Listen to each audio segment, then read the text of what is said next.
Welcome on in, football fans, as we are here kicking off season 2 of Axis Football Esports here.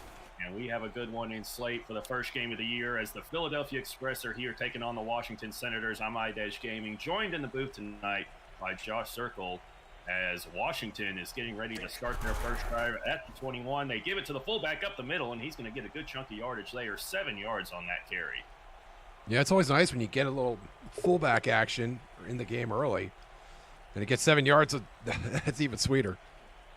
2nd and 3 here, Gillette, the quarterback, and he's going down immediately. No time to throw, and it'll be a loss of 5 on that one. Yeah, Padilla just right there. Offensive line makes a big difference here.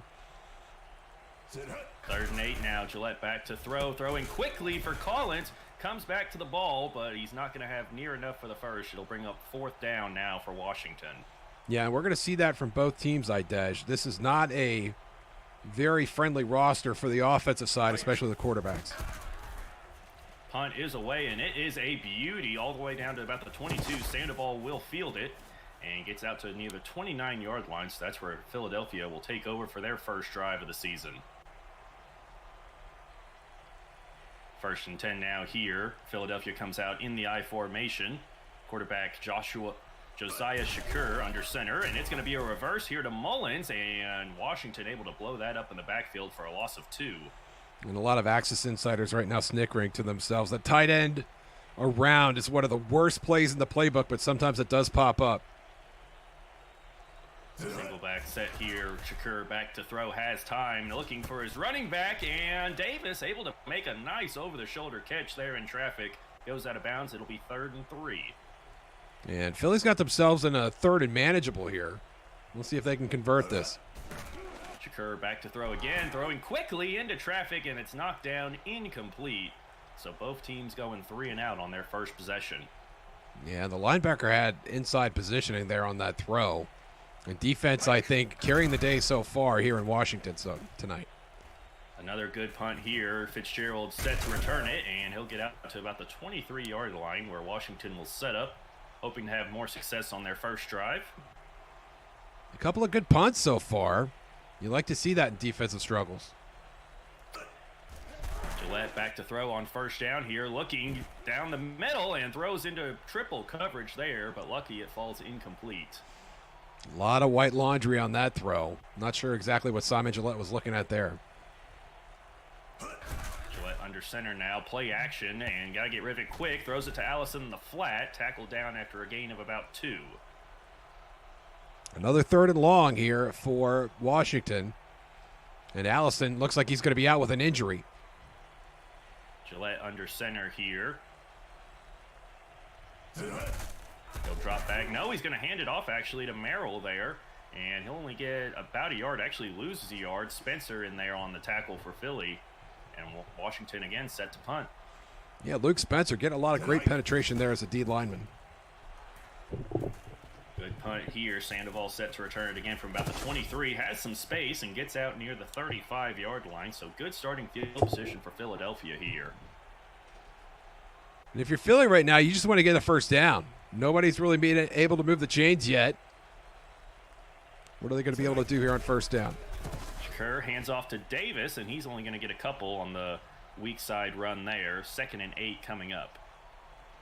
Yeah, Forrest Nichols, the linebacker, playing some terrific run defense right out of the gate here. Shakur in the gun for the first time today. Has a guy wide open in the flats. It's Mullins, and his momentum will carry him out of bounds, but he does make the completion, gain of 2, makes it 3rd and 5. Yeah, Mullins, the tight end, not able to turn that upfield. Probably could have gotten enough yardage for the first. There was no one around him. Motion here for Shakur. Now throwing to the guy in motion, and it's going to fall incomplete. So 4th down here at the 39-yard line. You know, and this is week 1, iDesh. Both offenses not only feeling out the defense, but also feeling out each other. Yeah, a little bit of a learning curve here, but I hope they start learning pretty soon. We only have 8 weeks to get this thing going. And a good punt there goes into the end zone for a touchback, so Washington will take over for their 3rd drive at their own 20-yard line here. Come out in an I formation here. Gillette under center, going to hand off for Merrill, and nowhere to go there. Blown up immediately. No gain on the play.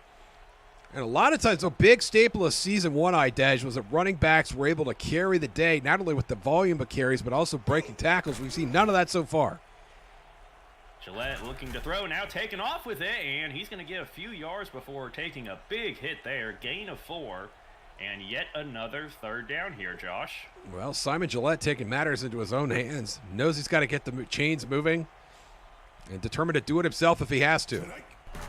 Merrill motioned into the slot on the left, and he's going to look for him here, and he may have enough for the first down. A great catch, and it will be our first down of the game midway through this first quarter. Another interesting decision by Gillette. Had the inside receiver uncontested, but still managed to get the first. Merrill, after that catch, going to get the carry here, and he'll pick up a good 4 yards on that run there. And I think Philadelphia was winning the field position battle up to this point, but Washington looks like they might have something to say about it. 2 wide receiver set here for Gillette. He's going to put a guy in motion. And another handoff for Merrill. Has a little space, breaks off a tackle, and going to get tackled down near the 40, and it should be enough to move the chains here for Washington. And it looks like Gerald Allison, the tight end, is going to be able to come back too. That'll be a nice little boost for a team that's already got 2 first downs. Gillette, another handoff for Merrill here, and he's finally starting to find some room to run. 5 yards on that carry. I've never been this excited about back-to-back first downs in my entire life. It's great to see, especially with these 2 rosters, which are, as I said earlier, heavily defensive slanted. Now Oliver Norman, the backup, comes in, and he gets the carry, and no gain on the play. And so it'll be 3rd and 5 now here for Washington. And Simon Gillette's been struggling. Does he unleash the dragon here on 3rd and medium? Again, running back motioned into the slot, and he's looking for him again. It's Merrill, and he's got another catch, and it's going to be enough for about 7 yards, and that'll move the chains here for the Senators. Washington just looking really good right now. Gillette, 4 of 5. All those completions on this drive. Ball's on the ground. Norman coming in for Merrill, and he coughs it up, but Washington lucky to get that one back. And now 2nd and 10. Plus territory for the first time today for either team. Gillette looking deep downfield into double coverage, and it's knocked down, incomplete. Was looking for the big play there, but it's incomplete, and it'll be 3rd down. And Gillette testing this Philadelphia defense. Great to see. Running back in motion now. Gillette back to throw. Has time. Looking, and again throws into coverage. Knocked down, incomplete, and it's 4th down. We'll see what Washington decides to do here, and it looks like they will line up to punt. Well, that was only triple coverage, so that was probably Gillette's best bad decision of the day. And this punt, unfortunately, is going to negate a lot of that work. Philadelphia going to get to the 20 here. So here they come at Philadelphia with Shakur under center. And it'll be a run here for Davis, the running back, and he'll get a nice carry of about 3 or 4 yards on that one. 2nd and 6 coming up now. Now this Philadelphia offense, Idej, might have been inspired by what they saw by Washington, and plus they got a little bit of rest on the sideline during that drive. Play action here, and Shakur's going down. Sacked on the play. Big loss. Capitello got a piece of Shakur there, and it turned out to be enough. I thought Josiah was going to be able to shake his way out of that. Chris Davis motioned out wide, and Shakur looking for him deep, and into double coverage, incomplete. And Philadelphia set to punt it away. Another 3 and out here for the Express. Yeah, I thought that might have been pass interference on the safety. The receiver trying to run toward the ball and was blocked. No flag. Fitzgerald going to return this out to about the 41-yard line. So the best starting field position of the day for either team here. With just under a minute remaining in this first quarter, Gillette comes out under center. 3 wide receiver set for the Senators. Going to motion a guy in tight, handoff to Merrill, blown up immediately. No, wait, he's still on his feet. And somehow able to turn a surefire 3 or 4 yard loss into only a loss of 1. Josh Simmons finally corralled him, but yeah, Marty Merrill kept the legs churning. Nearly managed to break free. Gillette back to throw. Oh! And it's going to be picked off by Padilla. Picked off. And that is the first big mistake of the day, and Philadelphia is looking to capitalize. Double huge turnover. Philadelphia already in field goal range here.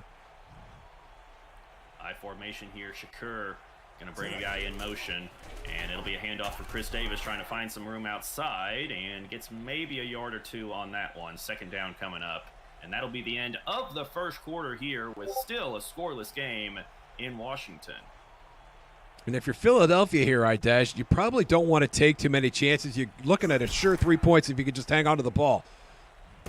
Play action here for Shakur. He's got Tyler in the flat, and he's going to be close to a first down. They'll give him the yardage there. So move the chains here for Philly at the 23-yard line. First down. Turnovers are huge in any football game, but especially this one with both offenses struggling so far. Toss play to Davis here, and he's going to find some room. Scampers forward for a gain of 7. 2nd and 3. Philadelphia doing a nice job of staying ahead of schedule so far, making the most of this field position. Shakur under center, 4 wide receivers set, brings a guy in motion now, and going to be play action. He's going down immediately, sacked on the play. L. Hodges in on that one, 3rd and 9. That was the L-A-M, the A, and the R. Lamar Hodges getting a great hit on Shakur. Shakur back to throw quickly. He's got a man one-on-one in the end zone. It's caught. Touchdown! It's Raul Matthews scoring the first points of the season for the Express. And that was a great look by Shakur. Recognized Matthews was in one-on-one coverage, threw a perfect ball to him, and Philadelphia strikes first. Extra point is up and good, so with just under 13 minutes remaining in the second quarter, it's Philadelphia up 7-0 over Washington here. Philly set to kick this one away, and Washington set to return it from near the 6. Carter going to get out past the 20 to the 21 there, and that's where they'll set up for this next drive. And Simon Gillette, you'll remember, Idash ripped off that great 11-12 play drive and couldn't get anything out of it. What can he do here? Gillette under center here now. And it'll be another handoff for Merrill. Finds a little bit of space and going to get tackled down after a gain of about 5 on that one. Second down coming up. Our defensive struggle starting to loosen up here a little bit. You see the numbers there from Marty Merrill, not spectacular, but they are improving. And in motion here again for Gillette. Another handoff for Merrill, and he's going backwards. Dropped for a loss on that one. It's Padilla making another big play here. 3rd and 6 now. Todd Padilla playing a monster game already. Merrill motioned into the slot yet again here. Gillette's liking that look, and he's going to him again. One-on-one down the field, and this time it's Allison, the tight end, who was injured earlier but came back with a big play, and for the first time today, Washington's on the Philly side of the field. Tremendous catch by Allison. First real contested catch we've seen all day so far. Gillette, toss play here for Merrill. He's got a blocker. He's got space down the left sideline, inside the 20, and out at the 19. Big run there for Merrill, and Washington's in the red zone. Huge play for Merrill. 43 yards on the ground now. He's starting to heat up. Another handoff for Merrill. Has some space up the middle. Dragging guys with him, and he dragged guys about 4 yards, and he's going to be just shy of that first down marker. Dash, it's been remarkable to see how difficult the yards have been to come by here so far. Play action here for Gillette, throwing for Merrill, and a rough throw there falls incomplete. 3rd and less than a yard now. And that's really close. You'll see the blue line and the yellow yard to gain line. Almost looks like a Ziploc bag. And they will hand off to Merrill here on 3rd and inches, and it's going to be more than enough to get the first as Merrill goes down near the 4. Make it 1st and goal for the Senators. And Merrill now with 58 yards on the ground is the hot hand. You can see him getting the ball 3 times here. Merrill in a strong formation, takes it off the right side, and he's in. Touchdown, Senators. And they're an extra point away from tying this game up. Okay, I said 3 times, but really I meant 1 time. 1 was all he needed. Fantastic run by Marty Merrill around the line. Extra point is up and good. So at 8:49 left here in the first half, we have ourselves a tie game, 7-7. Good stuff so far. Really enjoying this. Kickoff is away here. Philly going to return it from about the 6-yard line. That's Matthews on the return. Breaks off 1 tackler and knocked down at near the 19-yard line. That's where Philly will start their next drive. And if you're new to the Axis League, we're running AI versus AI for Season 2 here. We have 20 teams competing in an 8-week regular season along with a postseason, culminating at Jugan Bowl 2 on Thanksgiving night, as Davis is going to get a 5-yard carry there to start this drive for Philadelphia. Yeah, Jugan Bowl 2, I mean, that was a lot of fun in Season 1. We had the separate Thanksgiving Day game, and then we had the Jugan Bowl later, but now you got both of them at once. Pretty awesome. Shakur looking for Davis there out of the backfield, and that's going to be caught for a first down. That's been something that both quarterbacks have been looking at quite a bit here so far, Josh. Yeah, short yardage throws seem to be the name of the game tonight. So far, Josiah Shakur trying to catch up to Simon Gillette in that regard. 4 wide receiver look here for Philly, and it's going to be another handoff for Davis. Plenty of room up the middle there, and that's going to be an 11-yard carry there for Davis, and give him another first down. Yeah, we've seen the run get stopped in the first quarter. Now in the second, late in the first half, in the second quarter, defense starting to let up a little bit. And in motion here, another handoff for Davis, and he'll get about a yard or so on that one, make it 2nd and 8. As Davis comes out for Emmanuel Morales. Yeah, Forrest Nichols with a nice wrap tackle there. Had a straight shot at him. Fullback motion into the slot there. Play action for Shakur, looking for his guy in the flat. Cole breaks off one tackle and powers forward. Going to be about a yard short here, so 3rd and short coming up. Yeah, Toby Cole, first catch of the night. Pretty good one. Knew he may not get much volume in this game, so he tried to make the most of it. High formation here, handoff for Davis. Gets his legs knocked out from under him, but it's not till after he picks up more than enough for a first down. Nice acrobatic move there by Davis. Need to put that guy in Cirque du Soleil. Shakur under center here. Another handoff for Davis to the left side. Cuts it back up field and gets a gain of about 2, so make it 2nd and 8 now. And with the accelerated clock going all the way to the 2-minute warning, it is conceivable that Philadelphia could run this thing all the way to 0-0.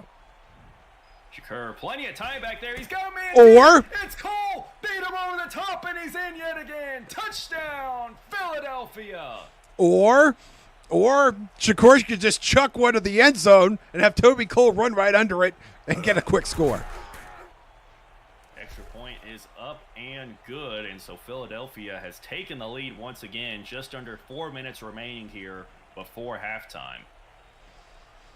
Now, Washington looks like they're going to get one more bite at the apple here, Idej, and maybe that'll be enough for Simon Gillette to tie this thing up. Carter going to return it from about the 8, gets past the 20, breaks off a tackle, and taken down near the 29-yard line. That's where Washington will set up, trying to tie this thing up before halftime. This kickoff returns are amazing because if you could break the first tackle, there's not always a second tackle to be broken. Hand off to Hansen this time, and he's going to get a good chunk of yardage. 8-yard carry on the play. Terry Hansen might be the best runner of the night so far. 2 rushes for 15 yards. I don't think either halfback could touch that average right now. Gillette brings a guy in motion now, 2nd and 2. Merrill back there in the backfield. Play action. Gillette got to get rid of it, and he's going down. Sacked on the play. It's Simmons in there on the sack, and it'll be 3rd and 7. Josh Simmons coming in untouched. Poor Simon Gillette. Got a mouthful of turf as a result. Wide receiver look for Gillette. Going to hand off for Merrill on 3rd and long, and he's not going to get anything. Goes backwards. And Philadelphia will call a timeout. 2:25 remaining here before halftime. And it looks like it's going to be Philly getting the ball back here one more time, Idej. And they will, as it's a good punt near the 20-yard lines where Sandoval will take off for this return. Knocked down near the 29. And we'll see if Philadelphia able to recreate that offense that we've seen here in this second quarter. And one of the things we noticed in the preseason, Idej, is the teams that are willing to throw the ball and throw it often and throw it downfield often reap the biggest rewards. Davis gets a carry to the left side, hit immediately after a gain of about 2. And while that hasn't necessarily carried over tonight, both of Philadelphia's touchdowns have come from long strikes. And that'll take us to the 2-minute warning here. Philadelphia leading at 14-7. It'll be 2nd and 8 now here. Shakur under center, ball at the 32-yard line. Play action here. He's looking downfield into quadruple coverage, and this time it's Washington picking it off.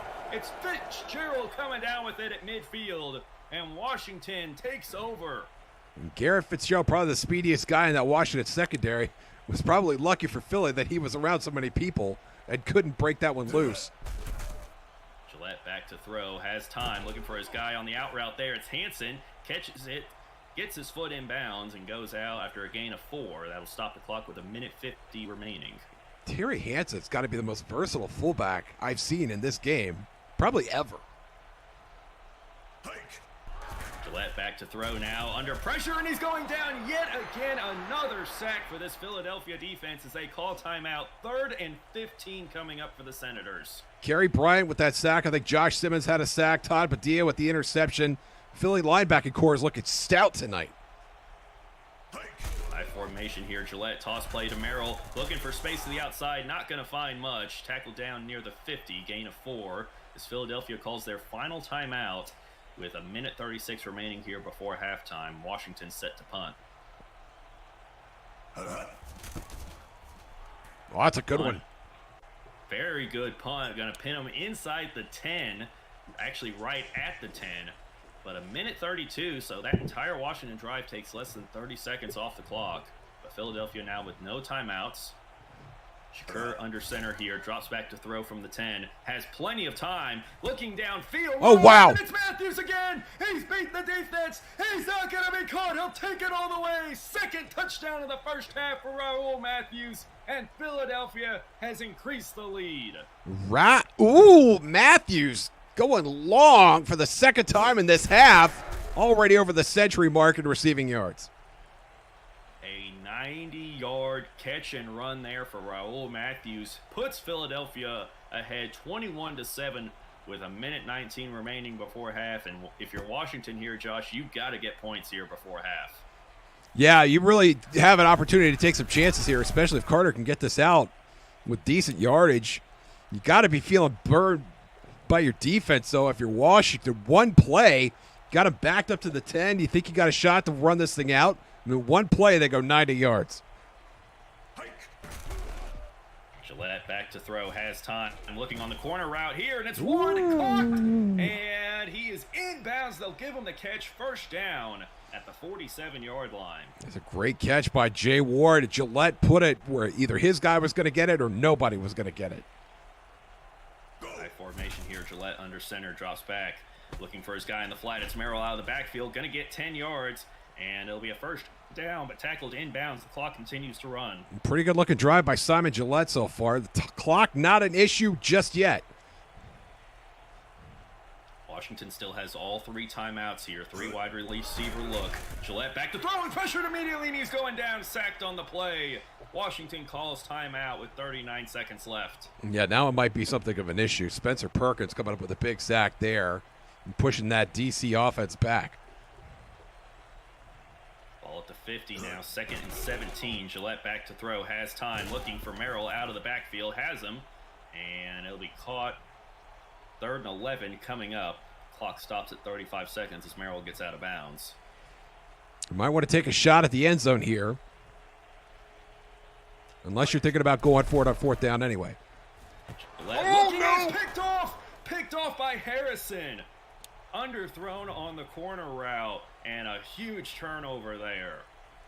And now Philadelphia, after that 90-yard strike, they're going to get the ball back here with 30 seconds left. They don't have any timeouts, though. Shakur back to throw, throwing quickly on an out route there. Mullins tackled down inbounds here, and clock continuing to run now. And Philadelphia huddling here. That's a bit of a surprise. 10 seconds left now. They come out in an I formation. Philly, Shakur back to throw, possibly last play of the half. Davis catches it, goes out of bounds, and there's 2 seconds left near the 46-yard line. Do you think this is Hail Mary territory? I do, but Philly's got to make a decision to it. They want to hang their quarterback out to dry and have him take a big sack while waiting for all the receivers to run downfield. Shakur in the gun. They are going for it. It's a quick pass here for Davis over the middle. Tackled immediately. It's a gain of about 7, but it won't matter as we go to halftime. Philadelphia on top 21-7 here. It's been a great half of football so far. Offense carried the day for a while. The defense started out strong, but then the offense worked their way back into prominence, especially Josiah Shakur, 11 of 15 so far, 3 touchdowns in the first half. We'll see if Simon Gillette and friends are able to keep up in Washington.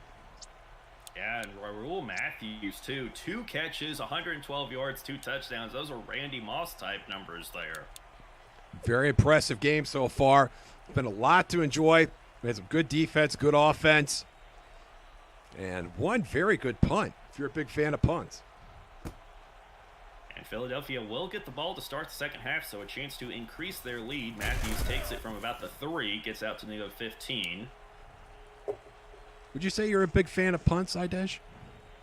Oh, yeah. I mean, I grew up a Colts fan, so we didn't punt a whole lot, but last few years we've been kind of getting into it a little bit more as Dave is going to take this toss to the right side. Make it up for lost time, perhaps.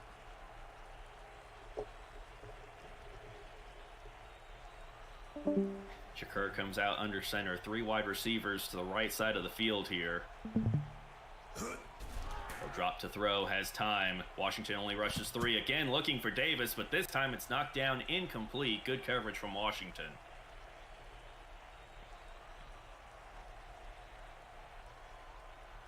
Shakur under center now, 3rd and 6, and he's throwing quickly into coverage, and it's knocked down, incomplete. Great coverage by Washington as they are able to hold, and they will get the ball back. When you're down by 2 touchdowns, you come out in the second half, that's exactly the kind of stop you need.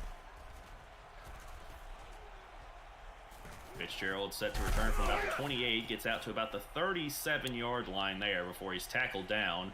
And if you're Washington here, Josh, what do you need to do to try to get some momentum here on offense? Well, I think what they've been doing, generally speaking, has worked. Short and medium passing, move the chains, get another long drive, but this time you got to finish it. You got to cash it in and get 7 points.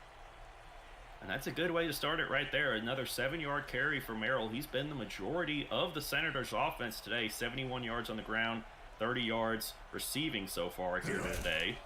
Gillette play action here, throwing quickly and out in front of his guy. Inaccurate and incomplete. So it's going to be 3rd and 3 again here for Washington. That was Terry Hansen, the fullback again. It looked like Gillette just underthrew him. And off for Merrill here. Breaks off the first tackler but can't get away from the rest. Padilla comes up, makes the tackle for loss. He has really been a standout player for this Philadelphia defense. Yeah, we might see another great punt here. This is where they usually happen. And this one will go into the end zone for a touchback. So Philadelphia going to start the drive at their own 20-yard line here. Shakur comes out under center. 2 wide receivers set. Another handoff for Davis. Breaks off the first tackler. Breaks off another. And the 3rd guy comes in, finally able to bring him down for only a 1-yard gain. Yeah, and if you're Philadelphia, this is exactly what you want to do. Chris Davis, 11 carries. He's got plenty of volume left. You want to shorten this game as much as you can. Shakur back to throw and hit, but falls forward. It's not going to be a huge loss, only about a yard loss on that sack. And Lamar Hodges getting through the line once again, trying to make a stand, give his defense a big play. Shakur back to throw, now looking deep, and throws into coverage again, and it is knocked down, incomplete. 4th down coming up. You know, Washington not taking any chances. Looked like they might have been a cover 3 or even a cover 4. All kinds of defensive back help there. And good punt here near the 31. That's where Fitzgerald takes off. Breaks off the first tackler. He's past the 50, past the 45, down to near the 47-yard line, or the 42-yard line of Philadelphia. So great starting field position for Washington as they try to get back into this game. Short field for Simon Gillette. You just got to get a couple first downs now. 2 wide receivers set in the I formation here. Gillette under center. Going to be a toss play for Merrill. Cuts up field and going to get a good chunk here on 1st down. That's 9 yards on the play. 2nd and 1 coming up. And I know Gillette has thrown 2 interceptions already, but if you were to take a shot at the end zone, this would be a great spot for it. And Gillette play action, and just no time at all to throw. A great blitz there by the Philadelphia defense, and it's going to be 3rd down. Josh Simmons once again. Everybody on that defense, in that linebacking core especially, looking pretty stout. Toss play to the left. Merrill has a blocker. Past the 20 and down near the 19-yard line. Big play as Washington is once again in the red zone, looking to put points on the board. Merrill well over 100 yards of total offense right now. You'd have told me that he would do that by the start of this game, I would have thought you were crazy. And he's going to get another carry there. Only gets about a yard. Padilla in there on the tackle on that one. Yeah, be slow, be methodical. Just make sure you get to the goal line. Gillette back to throw. Gets Merrill out of the backfield. And he's got space and he's in. Touchdown, Washington. This game isn't over yet, folks. And that was a huge block that Merrill got downfield from his receiver. And that just let him waltz all the way past the pylon. Great drive and a great score by Washington. Extra point is up and good. So with 8:26 remaining here in the third quarter, Washington has made it a one-possession game now as it's 21-14. Philly still leading. Norris set to kick this one away, and Matthews will return it from about the 8-yard line here. Finds a little space there on the left side. Gets out to about the 29. And now for Philadelphia, do you try and strike back really quickly the way you did at the end of the first half, or do you continue to run your offense? We'll see here as Shakur looking to throw and looking for his guy on the out route there, but broken up. Good coverage again there by Washington as it falls incomplete. And this defense understands they have to atone for that mistake in the first half, and it looks like they're trying to do that here. Come out with 4 wide receivers spread out. Again, Shakur looking to throw, and he's under pressure, taken down, sacked on the play. It is Lamar Hodges once again getting in there for the Senators. Yeah, Washington and man defense there. Shakur was looking to chuck it off real quick, but just didn't have anybody open. Shakur under center looking to throw, going deep into triple coverage, and it's knocked down, incomplete. Philly will punt. And that's a great 3-and-out by the Washington defense. Great job getting out of the field, getting off the field, getting the ball back in the hands of your quarterback, Simon Gillette. Punt is away here. Fitzgerald returning from about the 27. It breaks off one tackler, knocked down near the 40. Friendly reminder, Axis Football 2023 is on sale now on Steam and coming soon to Xbox, PlayStation, and mobile. Get the best reviewed Axis Football game of all time now for just $19.99. And speaking of Xbox, I believe it came out on Xbox today, correct? I think that's right. If it's not today, it's coming right around the corner. They passed certification in what felt like record time. And I know a lot of folks on Xbox are excited to get that. And somebody was in the server downloading it today. So, yeah, I imagine it is available today. Marty Merrill now up over 100 yards rushing as Schneider gets in there and brings down Gillette on second down for yet another sack. So 3rd and 3 coming up here for Washington, needing to convert. Huge third down here. Gillette under center here, Merrill in the backfield, and Merrill will get the ball. Breaks off the first tackler, but a well-timed blitz by Philadelphia brings him down for a loss. It's Bryant in on the tackle, and it's 4th down here. And Josh Simmons was the first one in behind the line, really upset with himself that he didn't make that tackle, but he set the table for Bryant. It was a big reason that play went the way it did for Philly. Punt takes a Washington bounce, goes out of bounds near the 16, so Philadelphia will start inside their own 20.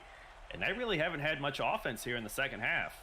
Yeah, they've been really quiet, but they've been doing a lot of this. A lot of giving the ball to Davis. They're not really taking any chances. And when you have a lead in a game that has gone the way this one has, I think that's the right play. Shakur now on 2nd and 7. 3 wide receivers set. Davis in the backfield. And it'll be another handoff for Davis. Good cutback there by Davis. And he's going to get good yardage there. Makes it 3rd and short, 3rd and 2 actually coming up here now for Philly. This would be big if they could convert here. Yeah, we wouldn't be surprised to see Shakur put the ball in the air here. And actually handoff to Davis. It looked like he was going to break that tackle for a second, but Jordan able to wrap him up and bring him down for a loss on that one. And the Express will punt. Washington another opportunity here. It was Ivan Jordan, the cornerback, that made that play. Always nice to see defensive backs getting in on stopping the run game. Fitzgerald from the 25 breaks off the first tackler and gets out to about the 40 before he goes down. So good field position for the Senators here as they look to tie this game up here at home. Gillette under center, another handoff for Merrill, and he's going to be lucky to get back to the line on that one. No gain on the play. You know, when these runs that Marty Merrill has that seem they're dead in the water, they don't look too different from the ones that he manages to break off for 30 or 40 yards. It's just a matter of numbers. Rare sight here as Gillette is in the gun, looking over the middle, and he's got Allison on the crossing route there. Big play down the field, and that'll set him up with at the 35-yard line of Philadelphia. Yeah, Allison's third catch, and it's a big one. He's made a lot of those big catches over the middle so far. Another handoff from Merrill to the left side here. Tries to cut back inside. Gain of about 5 on that one. Second down coming up. Yeah, Simon Gillette is going to be methodical here. Marty Merrill, still a lot of work to do on this drive, I believe. Merrill motioned out wide as a receiver. Gillette back to throw. Now looking to the left side, and he's going to find Allison for the second time on this drive on a quick out route. Gain of about 1 makes it 3rd and 4. And do you trust Marty Merrill at this distance? Merrill motioned out. Gillette back to throw. Breaks off the sack this time, but can't get away from the West. Ball is on the ground. Washington able to fall on it. But, man, what a huge sack, and that will make the upcoming field goal try that much more difficult. A 50-yard try coming up here. As actually we will have to wait until we come back. The end of the third quarter now. It's a close one. Philadelphia leading Washington 21-14. Let's get some Forza chat. 50-yard field goal attempt is up and good. So Washington makes it a 21-17 game thanks to the kicker Norris there. That's a huge boot by Kelly Norris. Relatively quiet, only kicked a couple extra points, then has to trot out and kick a 51-yarder to start the fourth quarter, and he drilled that thing. Earl Matthews on the return here, looking for some space, and going to go down near the 24-yard line. And Philadelphia needs to get something going here on offense, very much in danger of giving Washington too many opportunities to come back in this. Yeah, 14-point lead has slipped away almost entirely here, leading only by 4 now. 2 wide receiver look. Shakur under center here. It's going to be a toss play to Davis, and he's going to fight forward. Gain of about 3 or 4 on that one. It'll be second down at the 27-yard line. And you think Philadelphia's got to have at least one solid drive where they get the ball down the field. Shakur back to throw. Has all day back there. Looks over the middle, and he's got Cole there over the middle. Good in route there, and that'll be enough for a first down for the Express. Toby Cole, 3 catches. Fairly big yardage on each catch as well. Averaging over 20 yards per reception there as Shakur under center brings the guy in motion. It's another toss play here for Davis, but it's not going to go anywhere. Brought down in the backfield for a loss of 1. Forrest Nichols and Lamar Hodges have really had Davis's number. Every time he has run to their side, they have blown him up. Shakur back to throw again, has all day. He's had good protection all day. Great catch there by Mullins on that over-the-shoulder catch there. Brought down at the 26-yard line. Big play for the Express. And that was astounding. Ivan Jordan, the defensive back, was right there. In one-on-one coverage, not sure what he was looking at, but he should have been able to make that play. He had position. Davis gets the carry there. Gain of 3 on the play as we are now under 12 minutes remaining in the first game of the Axis Football League Season 2 here. Philadelphia leading at 21-17. Shakur under center. He'll drop to throw. Has time. Looking. Now going to the right side. Has Mullins yet again. Caught out of bounds at the 18-yard line. Makes it 3rd and 2. And if Philadelphia can get a field goal here, that might be enough to disrupt Washington's chances of needing a touchdown just to tie. Davis stretch run here to the right. It's going to be close, and they're going to mark him just short of the line to gain. 4th and inches here, and Philadelphia going to set up for the field goal here to try to make it a 7-point game. Kick is up, and it is good from 33 yards out. So Philadelphia back up by a touchdown with just over 10 minutes remaining. It's 24-17. Express lead it. And that's actually fairly fortunate for Washington. I thought that was a terrible spot. Thought he had the first down. Instead, the drive ends early. They only trail by 7 now, and they get to go back on offense. Carter, not a bad return, gets it out to the 22. So big opportunity here for Washington. 10 minutes left in this game as they get the ball, looking to tie it up with a touchdown. 2 wide receivers set here for the Senators. Gillette puts a guy in motion. Merrill, the running back, and he will get the carry here to the right side. Finds a good hole, gains about 5 before he's brought down. And Marty Merrill, when he's in those 2 back sets or 2 tight end sets, he's able to get good yardage and stay on schedule. And we got another one of those sets here. Gillette under center, 2nd and 5. Another handoff for Merrill. Big room to run there on the right side. Gain of about 10 on that one. Huge run and a first down for the Senators. And that's what Merrill needs. He needs to get blocking so he can get to that 2nd level and that 3rd level. And he has enough speed to pull away once he's able to get up there. And this time it's a handoff to the fullback, Hansen, and he got good yardage there. It'll be close to a first down, just a few inches shy of it there. That fullback dive has been working for them so much tonight for Washington. I'm surprised we haven't seen a little bit more of it, although part of the reason it works is that it's such a surprise. Gillette play action, looking deep, he's got the defense and he dropped it! Oh my gosh! Oh! Would have been the game-tying touchdown, but he drops it and it's 3rd and inches. Oh my gosh, Jay Ward, what are you doing? Oh, baby. Oh, that would have tied the game instantly. Gillette handoff to Merrill to the left side. He'll have enough for the first and then some down near the 50-yard line. But, man, what a missed opportunity for the Senators. Yeah, absolutely. And then Washington smartly goes back to their bedrock Merrill, who does convert the first down. And Washington lives to fight for another set of drives here as they approach plus territory. 3-yard carry there for Merrill as he'll come out of the game. Oliver Norman in at running back now. Gillette comes out under center. 2 wide receivers to the right side of the field here. Now Newman motions out there as well. Gillette back to throw, has time. Now going to take off with it to the right side, have some space, and going to get tackled down from behind after a good gain of about 12. I will say this, Simon Gillette has played a man's game tonight. He struggled out of the gate, but he has done what it takes to keep his team in this game.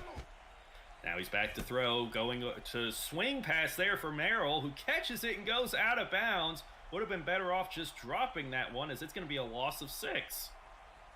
Yeah, it's really unfortunate. You got to have enough space to run that play, and too many times we see teams that try it that don't have that space. Gillette, 2 tight end set. He'll drop back to throw, looking, and lucky that wasn't picked off. Had his guy on the quick comeback route, and the defender almost jumped that. Yeah, that was Guy Porter, the corner, making an outstanding play on a slow ball. 3rd and very long. Gillette throwing it up there off the receiver's hands. Incomplete. 4th and 16. 5 minutes left in this game. Do they go for it, Josh? It looks like they're going to punt it. I'm not surprised. You're not going to get a better opportunity than what they just had right there. You got to hope that your defense can give Philly a quick 3 and out, and that you get the ball back with decent field position or maybe even a turnover. The Washington defense has played well here in this second half. Hopefully they can do that again.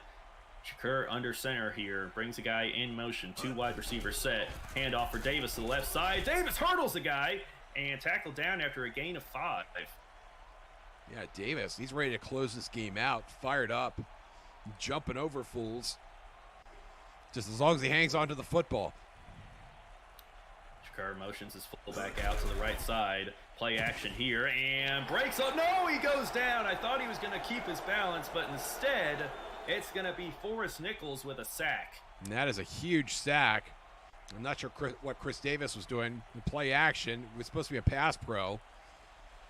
And he just did the Olay pass pro, I guess. Guy went right by him.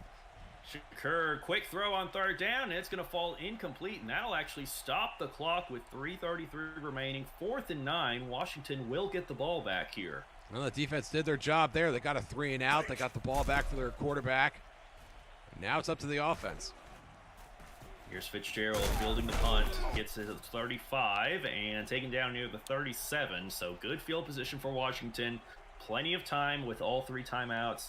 Just got to make sure you don't turn the ball over and get down the field here. Marty Merrill, only about 26 carries tonight so far. I think still has a little gas in the tank. And he will get the carry here on 1st down. Toss play to the right, gain of 5. And that is actually carry number 28 for Merrill tonight. And we just saw that Washington lost the receiver. Lewis Collins not coming back. Gillette looking for Merrill out of the backfield. He's got him there. He's going downfield, breaks the tackle, and out of bounds inside the 30. Actually, at the 31, they'll mark him as he goes out of bounds. Big play there for Marty Merrill. Yeah, huge play. Gain of 27. Marty Merrill, maybe the MVP of this game for Washington so far. Gillette handoff for Merrill again, and he'll get about 3 yards on the carry to the right there. 2nd down coming up. And if Washington's able to pull this off, we might be adding Marty Merrill to the list of great running backs that we saw in season 1. Talking about Penny Bishop at Cincinnati, George Menking at Dallas, Danny Freeman in Los Angeles, and we'll see some of those folks in action as week 1 plays out. But we might have one more name to add to that list. Merrill with another catch, catches it, goes out of bounds, and it'll be 3rd and 1, minute 54 remaining here in this game. Reminder now, week 1 action will continue on Monday night with Los Angeles visiting Baltimore. Then a 4-game special on Tuesday night, followed by the start of week 2 during a Wednesday afternoon special. Check Axis Football Discord for more information as Schneider gets in there, brings down Gillette for a huge sack there on 4th down. And they're going to go for it. What might be the final opportunity for the Senators here. Gillette back to the throw, throws quickly into coverage, and it's picked off. Or no, it falls incomplete, sorry. It looked like there was going to be, he almost picked off there. It did. It was closer to the defender than his receiver. Very hasty throw by Gillette. Not the kind of opportunity you want on 4th down. Turnover on downs here. Davis gets the carry, breaks off 1 tackle, goes down. No gain on the play as Washington calls timeout. Minute 25 remaining. Still an opportunity for the Senators to get the ball back here. Yeah, they do, but they need everything to go their way. And I think Philadelphia is going to make them use all their timeouts. Or no, they're going to throw. Excuse me. And Tyler will get it. He'll go out of bounds, though, so that will stop the clock with a minute 20 remaining. 3rd and 3. Big opportunity for Washington here. Yeah, I really questioned throwing on 2nd down there. Hand off for Davis, and he's going to find a hole, gets through, and it'll be a 1st down for Philadelphia. Washington using their 2nd timeout. Yeah, that's going to be it. Minute 15, Washington only has 1 timeout left. Unless something crazy happens. Davis, no gain on the toss play there as Washington will call their final timeout. 1:09 remaining. They cannot stop the clock, so now Philly can just sit on it here to win this game. And Shakur will take a knee here, so they are just going to sit in victory formation here, and they will win the first game of Season 2 of the Axis Football League. And they will move to 1-0 as Washington falls to 0-1 here after the first game. Yeah, and I think Philadelphia just did a better job of making plays. 2 turnovers, absolutely huge, but also strikes down the field. You know, a monster game from Raul Matthews. And this Philadelphia team is off to a great start. Yeah, and if you're Washington, a lot to be positive about here as well. You know, you fixed some things in the secondary. All 3 of Philadelphia's touchdowns came on those deep, over-the-top, busted coverage plays. So you can fix that. A lot to be happy about if you're a Washington fan. Absolutely, and holding Philadelphia to just 3 points in the second half. You know, and a slow start for Washington to be sure, but it doesn't mean that their season, has to come to a slow start as well. Both teams, after they felt each other out, really let it all hang out, and that was a fun game to watch. It really was. Marty Merrill stood out for Washington, over 200 yards of offense, while Josiah Shakur throws for 3 touchdowns, 1 pick on over 250 yards passing. I mean, it looked slow there at the beginning, but these offenses really came alive in this game. It really was. I can't wait to see more Axis football, and it sounds like there's going to be some happening every day next week, so looking forward to that. Definitely a great time to be a fan of Axis football here. Again, we will have more action continuing on Monday night. Los Angeles visits Baltimore, and then a 4-game special on Tuesday, and then more on Wednesday when week 2 kicks off. So that will be it for this one, folks, as Philadelphia takes it in Washington 24-17. I'm iDash Gaming. Any final thoughts on this one before we sign off, Josh? Really loved working with you, iDash. Can't wait to do it again. And that'll be it for us. Thank you all so much for watching, and we will see you next time.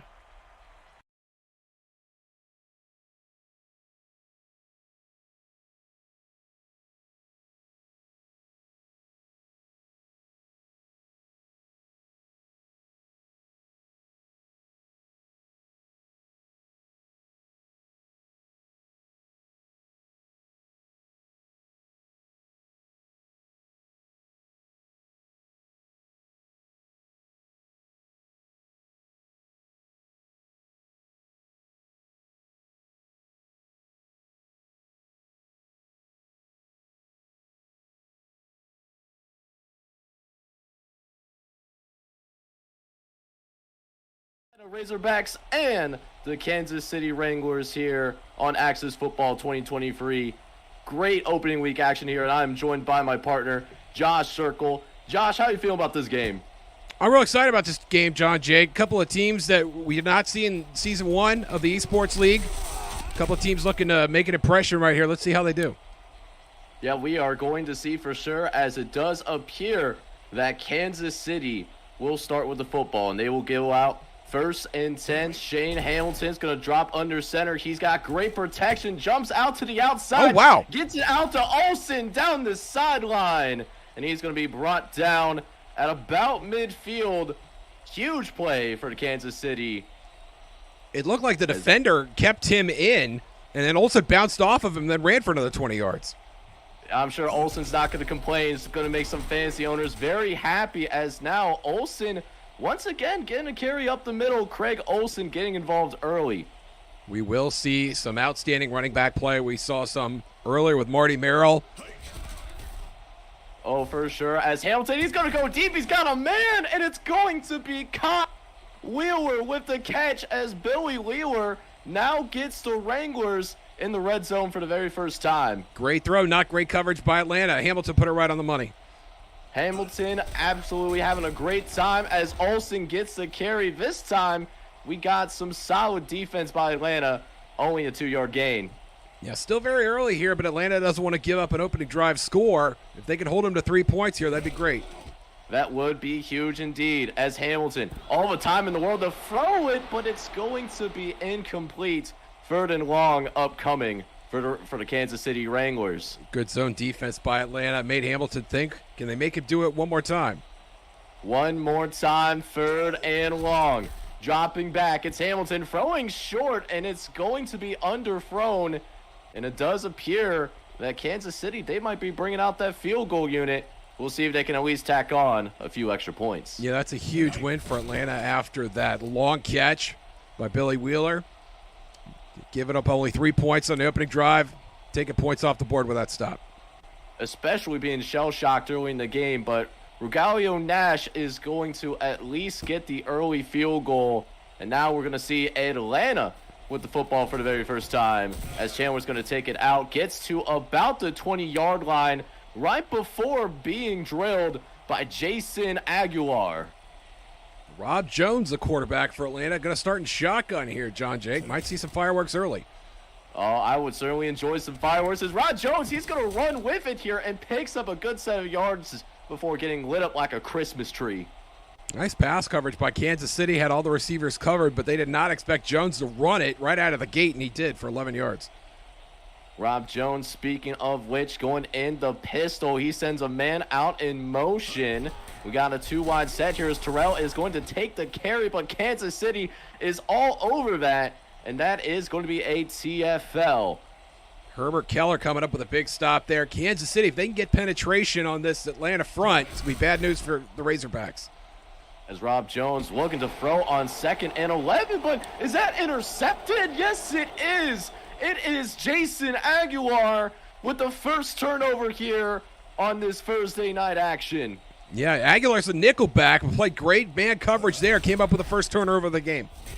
So now Kansas City starts off with amazing field position.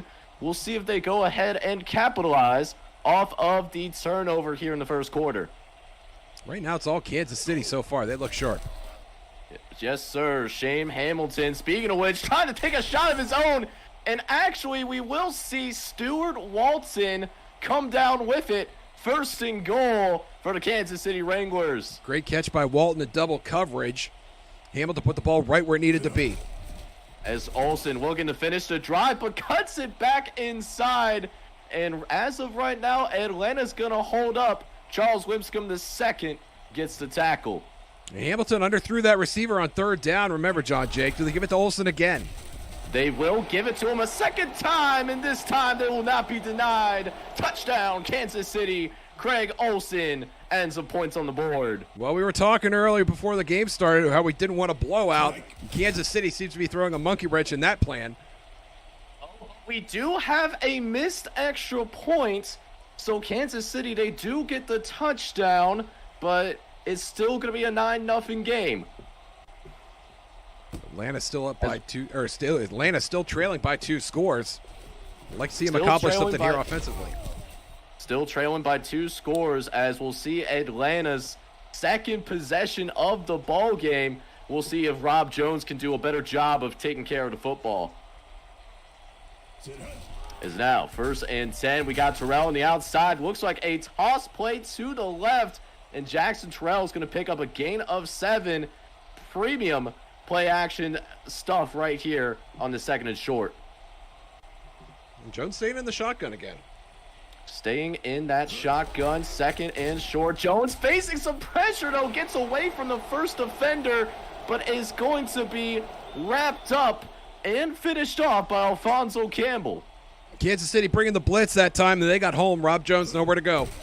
So 3rd and 13 now. They take a shot downfield. It's not going to be intercepted, but they will have to punt this football away. And Jones at least taking a shot, trying to make something happen. Unfortunately, it wasn't there on that throw. You have to love the aggression, but we will see Atlanta come away without any extra points, but a little bit of trouble on the punt return. Barker still recovering, but definitely a missed opportunity there. Yeah, that could have been the rain. That could have been just first week of the season jitters, but that's a ball that Mike Barker's got to catch on the fly.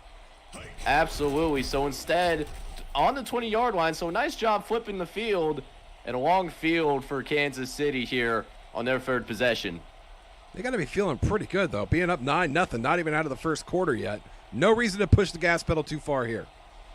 Absolutely. So now, 2nd down coming up. Hamilton's going to throw it out. Outlet to the running back, Craig Olsen. Gets driven back and will not be given the 1st down. Olsen has looked really sharp so far, getting a lot of volume, but still making a big difference in this offense. As now we'll see a 3rd and short. We see Shane Hamilton in the shotgun. Great protection, taking a shot upfield, looking for that seam, but it's going to be incomplete. Looks like Kansas City will also put the football away. Huge stop for Atlanta. Now they got a chance to get the ball back. So 4th down and coming up here for Kansas City. They do punt the football away, and it's going to be returned by Jenkins. And Jenkins does get a pretty solid return, getting it up to about the 30-yard line. Nice starting field position here for Atlanta. No hurry for Rob Jones either. Get Jackson Terrell involved in this game. We'll see if they do just as. We got a 4-wide set, trips to the right. Terrell does get involved, like you said, Josh, and it's a solid gain of 7. Yeah, anytime you can get 7 yards on 1st down, that just makes the rest of your life on the offensive side of the ball that much easier. Fewer yards to gain on subsequent downs. So remaining on schedule here as now, no! We got an interception, as it does look like Cornelius Logan is going to pick off Rob Jones, and that is the 2nd turnover from this defense. That's a 2nd bad interception for Rob Jones in this quarter. In this quarter alone, and now Kansas City can really open it up here, but Atlanta not going to make it easy by any stretch of the imagination. We got another TFL, so 2nd and long coming up. Rob Zucki, welcome to the stat sheet, sir. That's your first tackle of the day. As now, 2nd and 12 coming. Hamilton dropping back from under center is going to take a shot downfield, and it's going to be caught once again. Craig Olsen, he is just on a different level. How do you not have a body on Craig Olsen if you're the Atlanta defense right now? Definitely an adjustment that needs to be made, as once again, we got 1st and goal from the 6-yard line. They go back to Olsen, but this time he's going to be driven in the backfield. Kevin Holloway bringing the pain. Yeah, I think somebody missed a block on that one. Olsen had a chance to get to the end zone. Yeah, that was the last line of defense, and now 2nd and long here in the goal line. It gets short down here as Craig Olsen once again making the catch, and we see a substitution out on the field. Ronald Snyder coming in the game here on 3rd down. Shane Bacon over 100 yards passing already in this game. Oh, here we go. Just shake and bake. They go right to the backup, and he can't punch it in. We'll see what Kansas City does here on 4th down. Schneider's got some versatility as a back, but he's not a guy you want handling the ball in crunch time. I don't care how tired Craig Olsen is. And it looks like Kansas City will settle for the 19-yard field goal. So definitely a miss opportunity once again for Kansas City. In Kansas City, though, 9 points off of 2 turnovers. Normally, that's better than nothing. Well, all the time that's better than nothing. But will it be enough here? So far, it does look like it will be. As we are still waiting to see Atlanta find a rhythm, we'll see if Rob Jones can right the ship here on this drive. As we go 1st and 10, it looks like Jackson Terrell is going to take it out to the left-hand side. Short gain, but he's remaining on schedule. The way Terrell's been running, I mean, you can see the numbers right there, 4 for 17. He's been consistent. You need to give him a little more volume at this point in the game. Still searching for that big play here as Terrell gets another carry, cuts it back to the left-hand side. Much better running, but again, just another 4-yard run. Still looking for that big play. And you see the versatility there. It's not out of the question to give them the ball here on 3rd and 3. As that does end up wrapping the first quarter of action, Kansas City with a 12-0 lead. We'll see if Atlanta can do a little bit better here in the second quarter.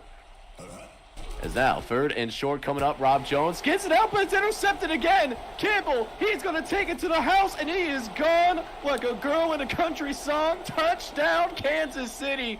And the Wranglers just continue to dominate the Atlanta Razorbacks early.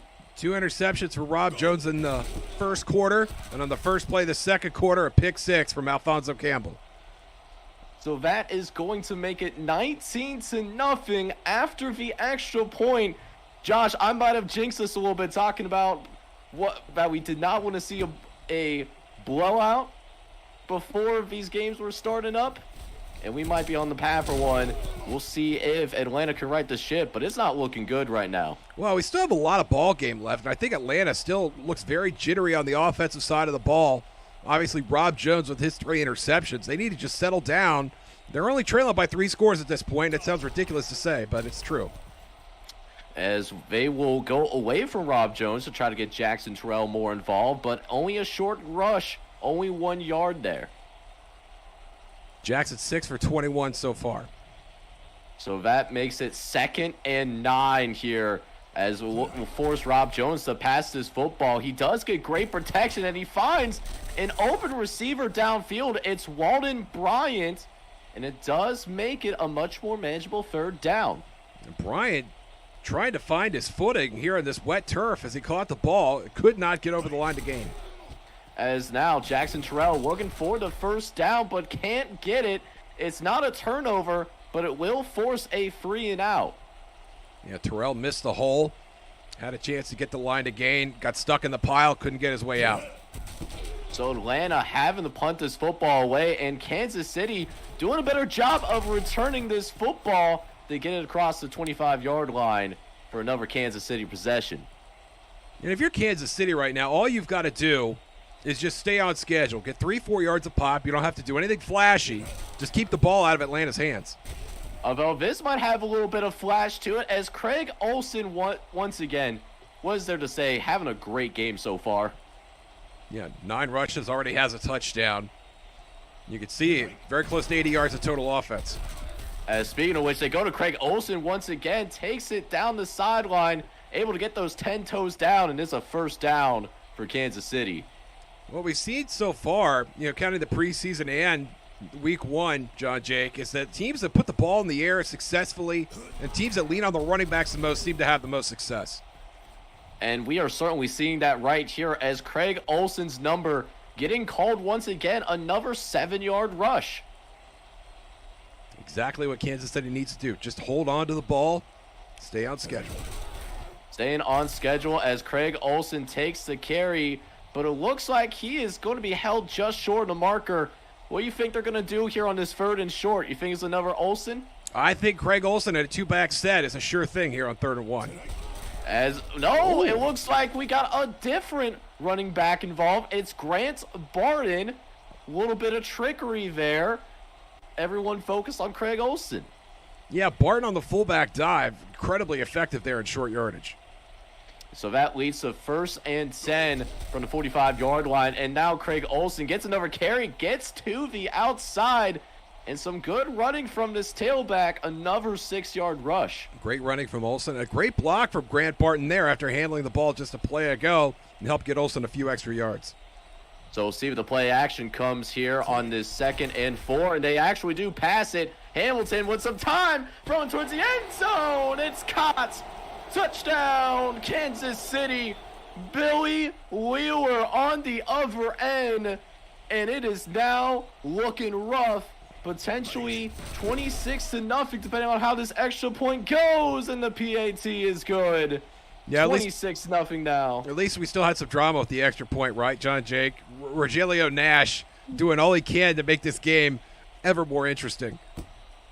Yeah, really trying to make it interesting for the culture, but again, Atlanta just looking shell-shocked at the moment. We'll see if things change here, but I don't know how they go about getting back into this game. Well, I think Rob Jones needs to settle down. Jackson Terrell, those outside runs seem to be working. Get him some help. 2 back sets, 2 tight end sets, anything to get some more blockers on the field. And speaking of which, Rob Jones trying to get that running game going, but Jackson Terrell has nowhere to go with the football. Danny Bryant's going to bring him down the backfield. And that's the other factor in this game, John Jay. Kansas City getting outstanding penetration so far in this game. Atlanta's offensive line really has been losing the battle. As now, Jones going to just go ahead and throw this football away. Nobody open downfield, and once again, 3rd and long for Atlanta. And Kansas City's coming on the blitz. They're sending defensive backs into the backfield, and Rob Jones does not seem to be able to find his hot read. As now, Jones trying to throw again here on 3rd and 12. Going to throw towards the middle of the field. It's actually caught, not by a Kansas City guy. It's Mac Chandler with the huge first down. Chandler running that always dangerous post route across the middle of the field, comes up with a huge catch. So we'll see if this sparks Atlanta here as it's a fresh set of downs. Jackson Terrell with the carry, but is only going to be held to a 1-yard rush. And that catch by Chandler, only Jones' 2nd completion of the game. Jones has 3 picks to 2 receptions. He's been throwing to the other team more than his own guys. And speaking of Rob Jones, he takes a massive sack from the blind side. I'm surprised Jones was able to hang on to that football. Yeah, I was too, especially in these conditions with the way this game's been going. That's a little victory right there. So 3rd and long here for Atlanta, and they do try to attack downfield. Unfortunately, it's incomplete, and yet another punt coming for the Wranglers. I think Jones was looking for Chandler again, trying to find another miracle in the middle of the field. So another Atlanta punt, but it looks like this time it's going to end up being a touchback. Kansas City will take over at the 20-yard line. And if you're Atlanta, you just got to get a 3 and out right here. You got to get off the field as fast as you can. So here we go. Kansas City taking over on 1st and 10, trying to go to the start of the game. Craig Olsen, but it looks like Joey Kennedy's going to meet him in the backfield. Yeah, Kennedy making a nice play, and Atlanta getting a little penetration. So Olsen again taking the carry on 2nd and 10, but he gets loose with it, almost breaks it to the crib, but it's a first down for Kansas City. Amazing job there by Olsen following his blockers. What looked like a 2-yard run turned out to be an 11-yard gain. So 110 yards for Craig Olsen, but don't sleep on Grant Barton. He can do some things as well, as that's a 7-yard carry. Yeah, really impressed with Barton so far. The blocking has been great, and when he does get the football, he's making a difference. So 2nd and short coming up as Hamilton play action gets it out to Romero, and Alan Romero will pick up the sticks. First down for Kansas City. And this is what you want to be focused on if you're the offense. Getting other players involved. Alejandro Welch, Zachary Alvarado. Guys that don't usually touch the ball need to be getting some touches right now. As Craig Olsen is still going to be ridden on, he's going to pick up a couple of yards here as we're getting to the last few minutes here of the first half. Yeah, Kansas City in absolutely no hurry to get to the other end of the field, and they do have plenty of time. Absolutely. Free timeouts. We'll see how they use them as Hamilton breaks the tackle but cannot get away from a second defender, though, as that is going to be John Munner, who's going to finally bring Shane Hamilton down. Yeah, it was Charles Lipscomb that came on the blitz and couldn't bring Hamilton down. Munner finished the job. So 3rd and long, shot downfield, and it's going to be caught. Huge play for Kansas City. as it looks like Stuart Walton comes down with a big catch. You know, Hamilton's been having some big throws, but his receivers are bailing him out huge, winning those one-on-one battles and sometimes two-on-one battles for the football. So 2-minute warning just arriving here as Kansas City looks to put an exclamation point on the first half as Olsen takes the carry but is lit up in the backfield. This defensive line, you know, they're getting those TFLs. They are. I mean, they're making some big plays. The problem is they're just giving up a few too many of those as well. That secondary certainly being exposed. We'll see if that continues here as Hamilton, second down, a nice little crossing pattern to Craig Olsen. Still 3rd and long.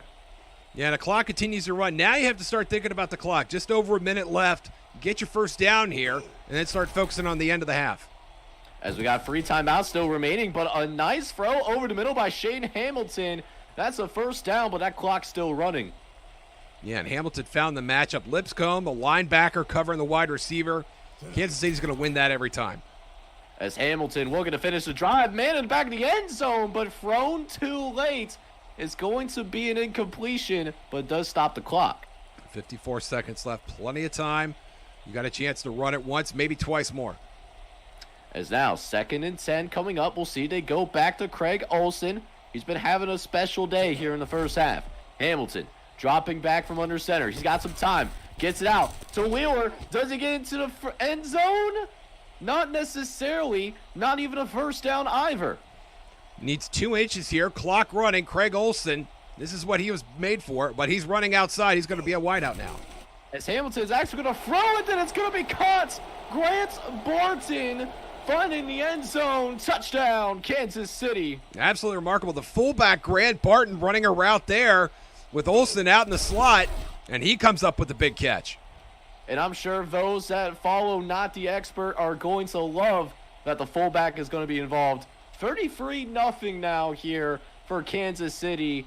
We'll see if Atlanta can do something here with 28 seconds left, but it is looking rough for this Razorback squad here in week number 1 as Chandler does take it out of the end zone and gets it to about the 24-yard line.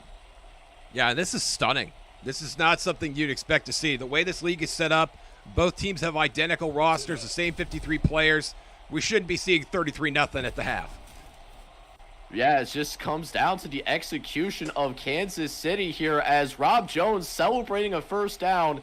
Interesting take considering you're down by 33 points here right now. And not calling timeout either. Not calling timeout either, but there's a man open. Oh! He overthrew him. Oh, that would have been really nice for Atlanta right now, but end of the first half and Kansas City just dominating. Yeah, I mean, that's really all you could say right now. It's been all Kansas City at this point.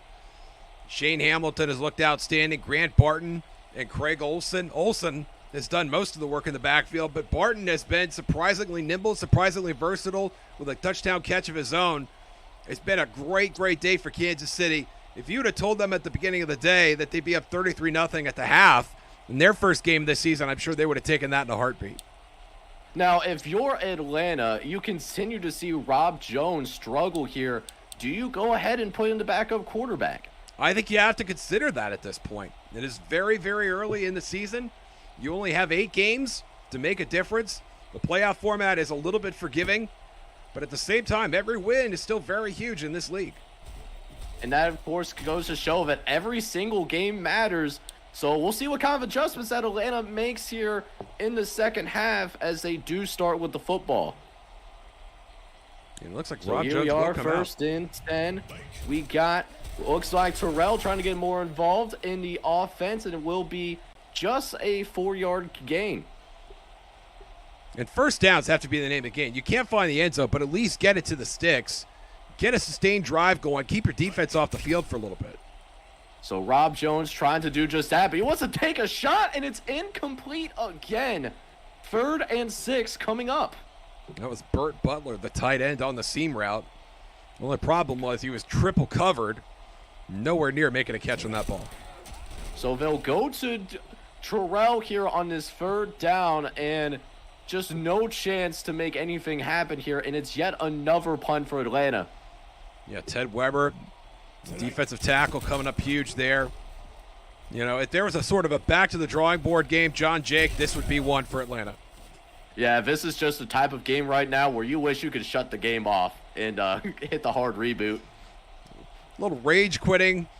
If that was permissible, I think Atlanta would have rage quit 3 or 4 times by now. Multiple times. Absolutely agree. So now Kansas City gets the football here. What do you think what are you looking for here in the second half if you're Kansas City?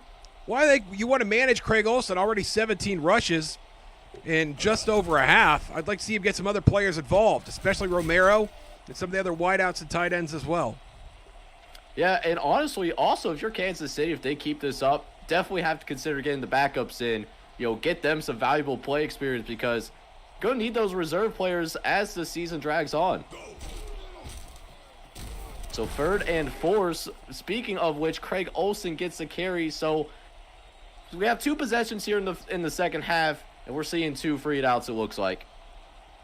Well, I think the rain is playing a factor as well. Both teams starting to get fairly conservative.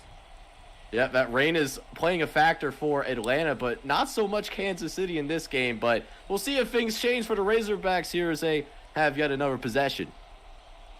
Get Jackson Terrell the ball, get him some volume, and get him broken in if nothing else.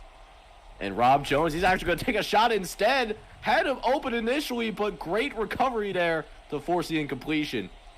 That was Mike Barker, number 20. Coming all the way from the safety spot to knock that ball away.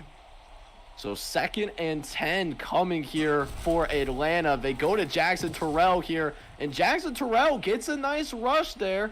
Maybe they ride Jackson Terrell a little bit more here on this 3rd and short. I think running the ball here is key for Atlanta. You get your best player more involved, and you shorten the game, and then you get to get out of here a little earlier.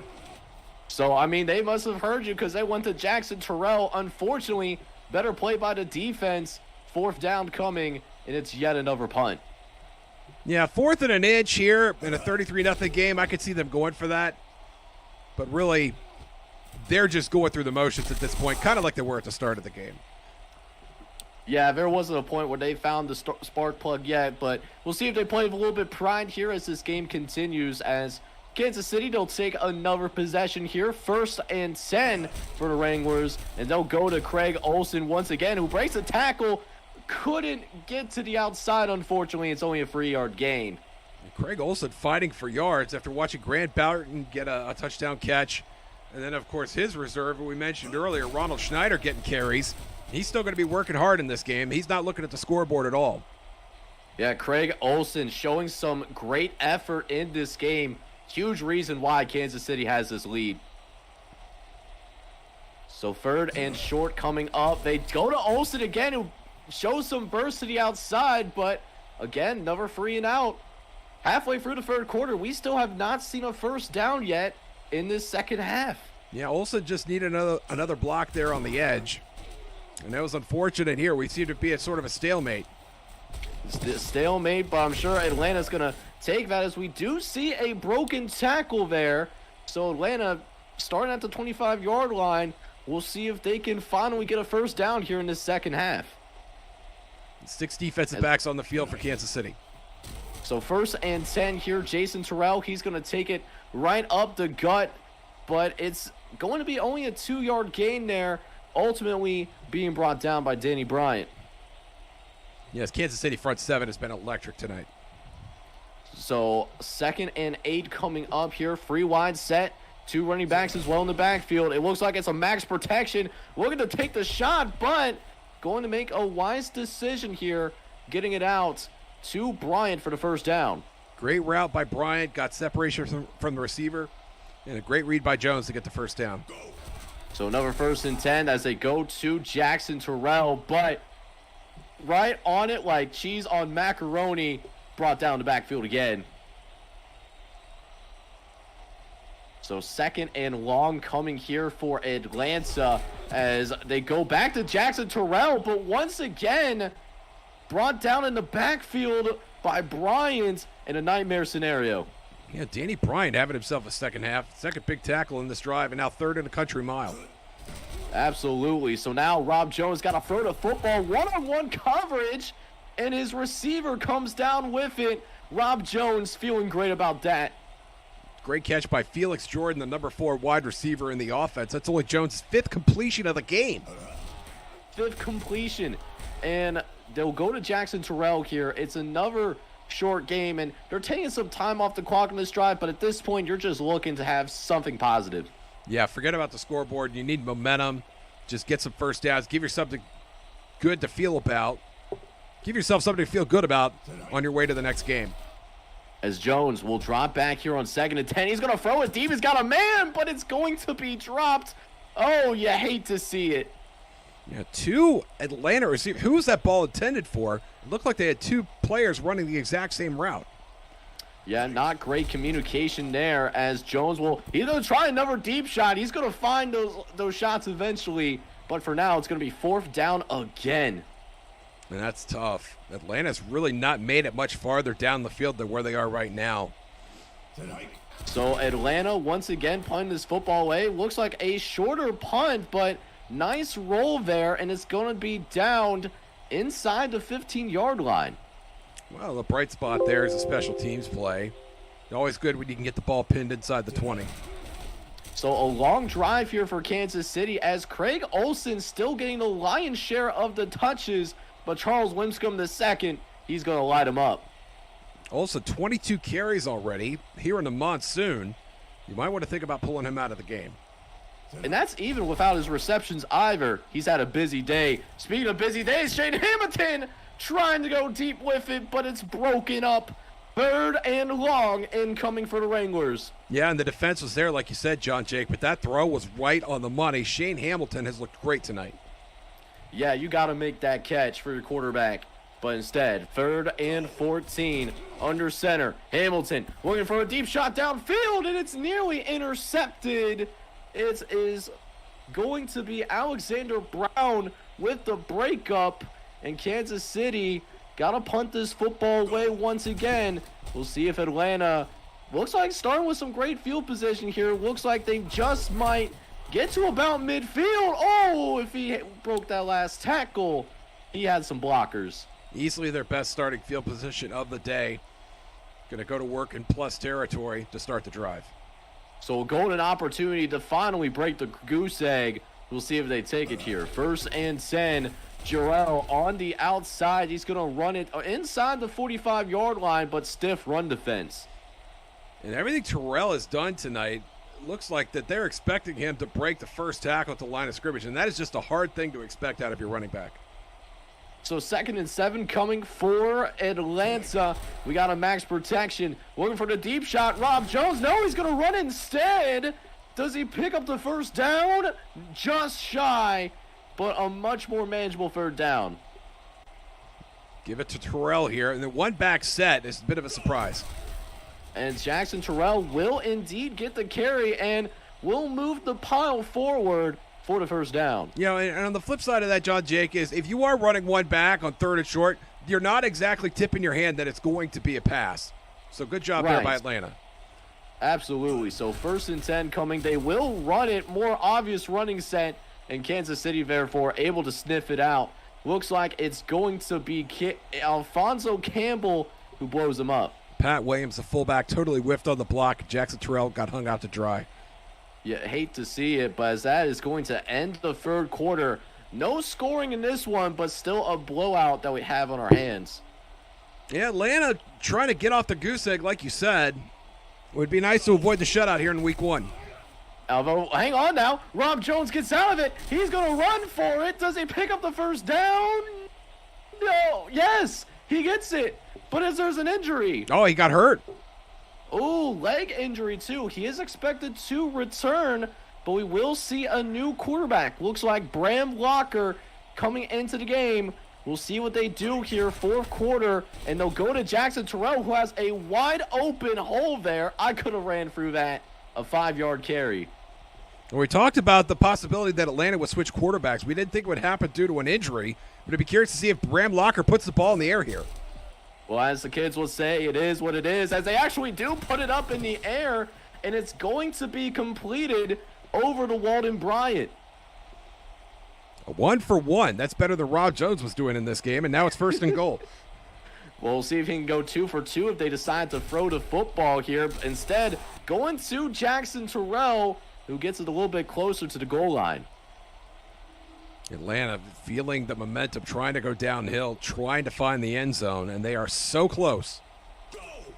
So 2nd and goal now as Lockner puts it in the air, and it's a touchdown. Looks like Felix Gordon, that number 4 receiver, finally breaks the goose egg for the Atlanta Razorbacks. And with the extra point, that is going to be good. Atlanta finally, they get on the board. And that was a great read by Locker. I mean, Felix was wide open there, but Locker got him the ball, threw a perfect pass, and Gordon was able to walk into the end zone. So we'll see if this sparks some sort of quarterback controversy here in week number 1, as we'll see Kansas City take the kick return. Wheeler's got some space to move, but brought down by that final line of defense. Yeah, all you need is 1 or 2 blockers on these kickoffs. If you could get a block right around the 25 or 30, you've got a chance to take it to the house. So good field position here for Kansas City. They start at the 36-yard line. As we got a 1st and 10, they go to Olsen. Olsen able to shake a defender, but held to 5 yards on the carry. And Atlanta right now just looking to not give up the big play. Had 6 defensive backs on the field there, and they just want to make sure they can get anybody from going to the end zone. Doing a nice job of making some adjustments, and it seems to be working here, as once again Craig Olsen with the carry, but will be brought down by Calvin Holloway. Yeah, and if Atlanta can get a stop here and then go down the field and get some more points, they got a chance to make this respectable. So 3rd and 5, they will take the deep shot. That was Shane Hamilton with the throw. It's incomplete, but the biggest thing is it stops the clock. And Kansas City will punt it away. Atlanta gets a shot at the ball back. We'll see if Bram Locker stays in or if Rob Jones comes back, depending on how that leg is doing. So it looks like we will have ourselves a touchback. We'll see who comes out at quarterback for the Atlanta Razorbacks. And it does look like we got... No, it looks like Bram Walker is still in the game. He's going to hit it up to Jackson Terrell. He's got some space at the 45, brought down at about the 40-yard line. Atlanta, we'll see if they go into a more up-tempo. Easily the best play of the game for Atlanta so far. Great run by Terrell. So inside of 10 minutes here as Terrell, they go back to him once again, but better run defense there as we will see Kansas City's Abraham Payne bring him down. I just want an Abraham Payne t-shirt right now. 2nd and 11 though, as we will see a throw out to the perimeter for, as it does look like, Walton Bryant with the catch. See what Shane Locklear does here on 3rd and 7. So here we go. We'll see what Locker's got. He's going to get it out to Jackson Terrell. And Jackson Terrell can't pick up the 1st down. Big decision here for Atlanta. An update from the sideline. It looks like Rob Jones might be going back in on the next series. So it does look like Atlanta is going to punt on this game, as they're not going to go for it here on 4th down. Definitely an interesting decision, but hell of a punt. Now, that's as good as it gets right there. Almost hit the right side of the pylon. And Kansas City will start in the shadow of their own goalpost. So not a lot of room to work with. We'll see if Craig Olsen's number gets called, as it sure does. Olsen able to run it up the gut. A little bit of breathing room there for the Wranglers. Yeah, out to the 7-yard line now. At least Olsen will stand in green grass. Oh, maybe not quite. Not quite out of the painted grass yet. We'll see if this does get him out of the grass this time. But we got a fumble here. Thankfully, Kansas City falls on it. Oh, Atlanta needed that. Yeah, it's a big play. Omar Wilson. This Atlanta defense smelling blood in the water, trying to make something happen. So 3rd and 5, seeking a free and out here as Craig Olsen gets his number called. And Atlanta is going to stand them up. They're going to have to punt this football away. Great stand by Atlanta. Their defense in the second half has looked outstanding. They've shut out Kansas City since halftime. So Atlanta will get another chance with the football here, as we will see a return from the Razorbacks in great field position once again. But an injury for Charles Winscombe II. So here we go. 1st and 10 coming from the 48-yard line. Rob Jones returning into the game. They go to, looks like Williams gets the carry. His first one today goes for 5. Pat Williams, the fullback, getting him involved. Not a terrible idea, especially if you get 5 yards out of it. So second down coming up here, as we'll see if Atlanta becomes more aggressive, as sure enough we will, trying to get it out to the backfield. It's dropped. That was Pat Williams again. I don't know when this became the Pat Williams show, but hopefully that'll be enough to sidetrack it for a while. So they go back to Jackson Terrell after the drop, 3rd and down, but are you surprised that they're running the football here? No. I think they want to go home. And quite frankly, after watching this game for Taking on 3.5 the quarters, Las I Vegas kind of want Outlaws. to go home as well. I am excited about this game. Yep, I got some don't know dinner about you, Josh. reservations. I am. I'm thrilled. not I trying to love this stay Las much Vegas longer team playing here in myself, as Arizona. It looks like unless Hoover something Dam Stadium. catastrophic happens here, It's gonna be a good Kansas time. City's going to win this game. And we are Well, it was interesting officially there for a while. underway. Atlanta marching down the Seattle field. does end Graham up Locker receiving the ball first trying to begin make something this happen on game, the offensive and side. Had a chance to play we'll his see a pretty way solid into the return lineup. here, as we'll see Seattle take possession first. Samuel Delgado at quarterback. I'm curious to see what magic he can weave here in week 1. But first, we will see Matthew Ford take the initial carry upfield, a gain of 6 yards to begin this game. Yeah, and we understand that second F is intentional, though we did not bother to ask him why or for what.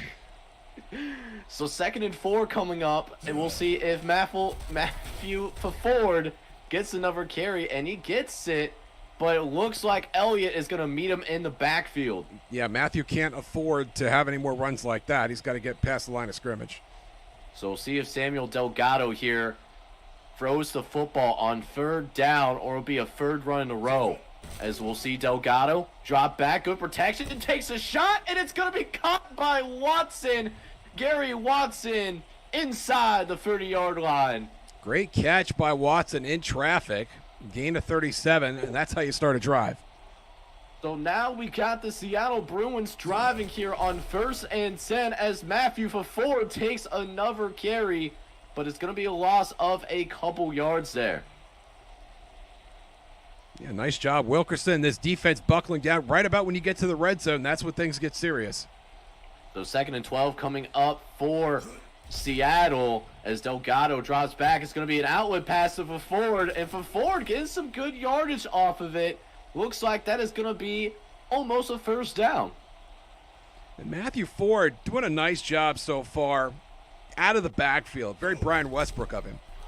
And Ford is going to get an additional carry upfield, and that is going to be in the red zone now as we get our first substitution of the game. Yeah, Dwight Fuller going to come in. Let's see what Dwight has in store. Maybe a little bit more shiftiness behind the line. As we'll go ahead and see Fuller take his first carry of the game as well, but it's going to be only a 1-yard gain. And Seattle knows they have 3 points here early in the game. You don't want to mess up an opportunity to score some early points. As Delgado is going to, again, throw it out to Fuller. Breaks the initial tackle before being brought out of bounds at the 6-yard line. Nice catch and run by Fuller, getting past the chains. Now 1st and goal. Delgado perfect on the night so far. And we'll see if Delgado can finish the drive as he hands it off to Ford. And Ford is going to roll over a lineman there and gets it inside the 3-yard line. Good running by Ford. 20 yards on this drive. As we'll see Delgado try to finish the drive off. Throws it to the outlet, and it's dropped. That was Dwight Fuller who found his way back into the game. And then after that drop, finds his way out of the game. That's the quickest way to get thrown out of a game. If making mistakes like that, we'll see if it haunts him. 3rd and goal as Ford is going to try to run the end zone, but Las Vegas stands it up. A methodical drive for Seattle. We'll see if they go for it here. They're going to kick the field goal. That drop looming large by Dwight Fuller, taking points off the board. So they do hit the 18-yard field goal, and a methodical drive by Seattle, a 3-0 lead. That's a good start. 3 points is a good start. I know you could have had a 7 there, but you got to feel good about what happened on the opening drive. Free is always better than 7, as we'll see Las Vegas with its hands on the football, and not a great return to start this game off. No, not at all. But you got a chance. You're not too far in your own goalpost. Dayton Darnell is not going to bother him a bit. So we'll see what Las Vegas has on this first drive of the game as it's 1st and 10 for the Outlaws. Darnell going to throw it to his outlet pass, and it's a nice pitch and catch there. Going to be thrown out of bounds eventually, but a nice way to start the game. Kelly Schneider, just a nice little 5-and-in route. We've seen a lot of teams have success with that so far. So 2nd and short coming up here is Darnell facing some pressure, and he's going to be lit up like a Christmas tree as that is Carl Elliott getting the sack. Seattle sent just about everybody. They sent 7 or 8, so many that even I had trouble keeping track of them. Everybody and their mama was sent, and it's going to lead to a 3rd and long. Darnell looking to make a play downfield, and it's going to be Snyder who makes the catch. Massive gain for the Outlaws. Kelly Schneider making a name for himself already in this very early going here of the Las Vegas Outlaws season. So 1st and 10 from the 46-yard line now as Darnell throws again. A much shorter pass, but how about that effort by Lucas Jones? Yep, getting out of the sideline, making sure he caught the ball. It was only for a gain of 1, but it does put him on the stat sheet for tonight. So 2nd and 9 coming up for the Outlaws. They're trying to put together a drive of their own here in the pistol. Darnell drops back and a dangerous throw should have been intercepted. It was Carl Elliott there on the coverage, and Elliott had himself a gift, but couldn't manage to unwrap it. Was thinking about taking it to the crib, but instead 3rd and 9. Darnell facing pressure, and it's going to be incomplete. So Las Vegas, solid try, but they'll have to punt the football away. Now, Seattle came with the blitz again that time, John, and Darnell did get a little bit rattled. And the receiver got a little bit rattled, too. I thought that throw was good enough to catch. But how about that punt, though, by Amos Vaughn? Kicks it out of the back of the end zone. He almost kicked it into the little reflecting pool there at the end of the stadium. Yeah, somebody got to call Pat McAfee about that punt, that's for sure, as Seattle will take over. If a forward will start the drive, but nowhere to go for the tailback. And Brent Mendoza doing a nice job from that outside linebacker spot, containing on his side of the field. So 2nd and 10 coming for Seattle as they're trying to build on their last drive. Looking for a touchdown this time around. So we got a short throw over to Gary Watson, a short gain.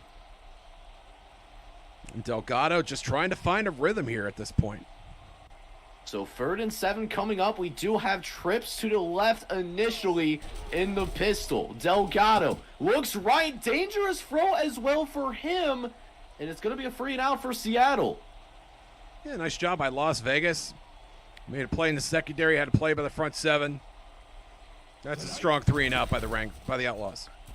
So we will go ahead and see Luke Haynes punt this football away as Isaac Jacobs is going to make the return, and solid field position for the Outlaws to start their next drive. Much better than they did last time, and they managed to move the ball down the field quite a bit from inside the 20. Let's see what they do from the 32. So here we go, 1st and 10 on this new drive. Darnell facing some pressure, throws off the back foot, and it was almost costly. And Darnell, once again, with blitzers in his face, and cannot seem to find his hot route to get that ball away. So we'll see if Dayton Darnell can right the ship here as he's got a shot downfield. The safety breaks it up at the last second. That was Sean Schultz coming from the free spot to come over and knock that ball away. And that was a great ball by Darnell, just a little too late. So instead, 3rd and long here, but they take another shot, and it looks like this time it ends up being dropped. Yeah, that was unfortunate. Darnell got a nice ball out there, had a chance to gain some big yardage. The receiver couldn't bring it in. So 2 great throws there by Dayton Darnell, not even being completed, and now Seattle starts with the football. Ramsey's going to break a tackle initially, gets it to about the 30-yard line. And this is nice field position for Seattle here. So Samuel Delgado comes back out onto the field here to see if they can do a little bit better than the punt that they had on their first drive, as they'll go ahead and run it up the gut with Matthew for Ford, and it's a 3-yard gain. And Ford doing a nice job getting it up the middle. It's one of his better interior runs that we've seen so far. So 2nd and 7 coming as Delgado drops back. He's going to throw it short. Nice decision, finding his tailback for the outlet. A first down for the Bruins. This is all Seattle needs to do. Move the chains. Get some first downs. Keep your defense off the field. So it's actually not a first down. It's a 3rd and inches. They will eventually get the first down. A little bit delayed, though. Oh, that's stunning. I thought he had the first. I didn't think there was any doubt about it. Yeah, where's the challenge flag on that? That's for sure. But first down anyways for Seattle on the 46-yard line as they go back to Ford, who's going to take it to the outside. Nice head of steam there for a 7-yard gain. And Seattle doing a great job of controlling clock here. Las Vegas making tackles. They're just 3 or 4 yards past the line of scrimmage. Yep, just can't get off the field here, but that pass is going to be thrown out of bounds, so a 3rd down coming up. A timing issue there. Vegas had a chance to get home on the blitz. Delgado wisely threw it away. So 3rd and short coming up here as they go back to Ford. Ford spins away from an initial defender, but Las Vegas doing a nice job rallying to the ball. Mendoza making a big stop, and Seattle has a chance to pin Las Vegas deep here. So that's actually going to end the first quarter already. A pretty fast game, to be honest. Only 3-0 so far. Yeah, both teams running the ball. Clock moving here. Love to see it, especially when you're stuck in the rain. As we'll go ahead and seeing Seattle punt this football away. Definitely rare to see some rain in Las Vegas, but maybe it's just one of those days around the league.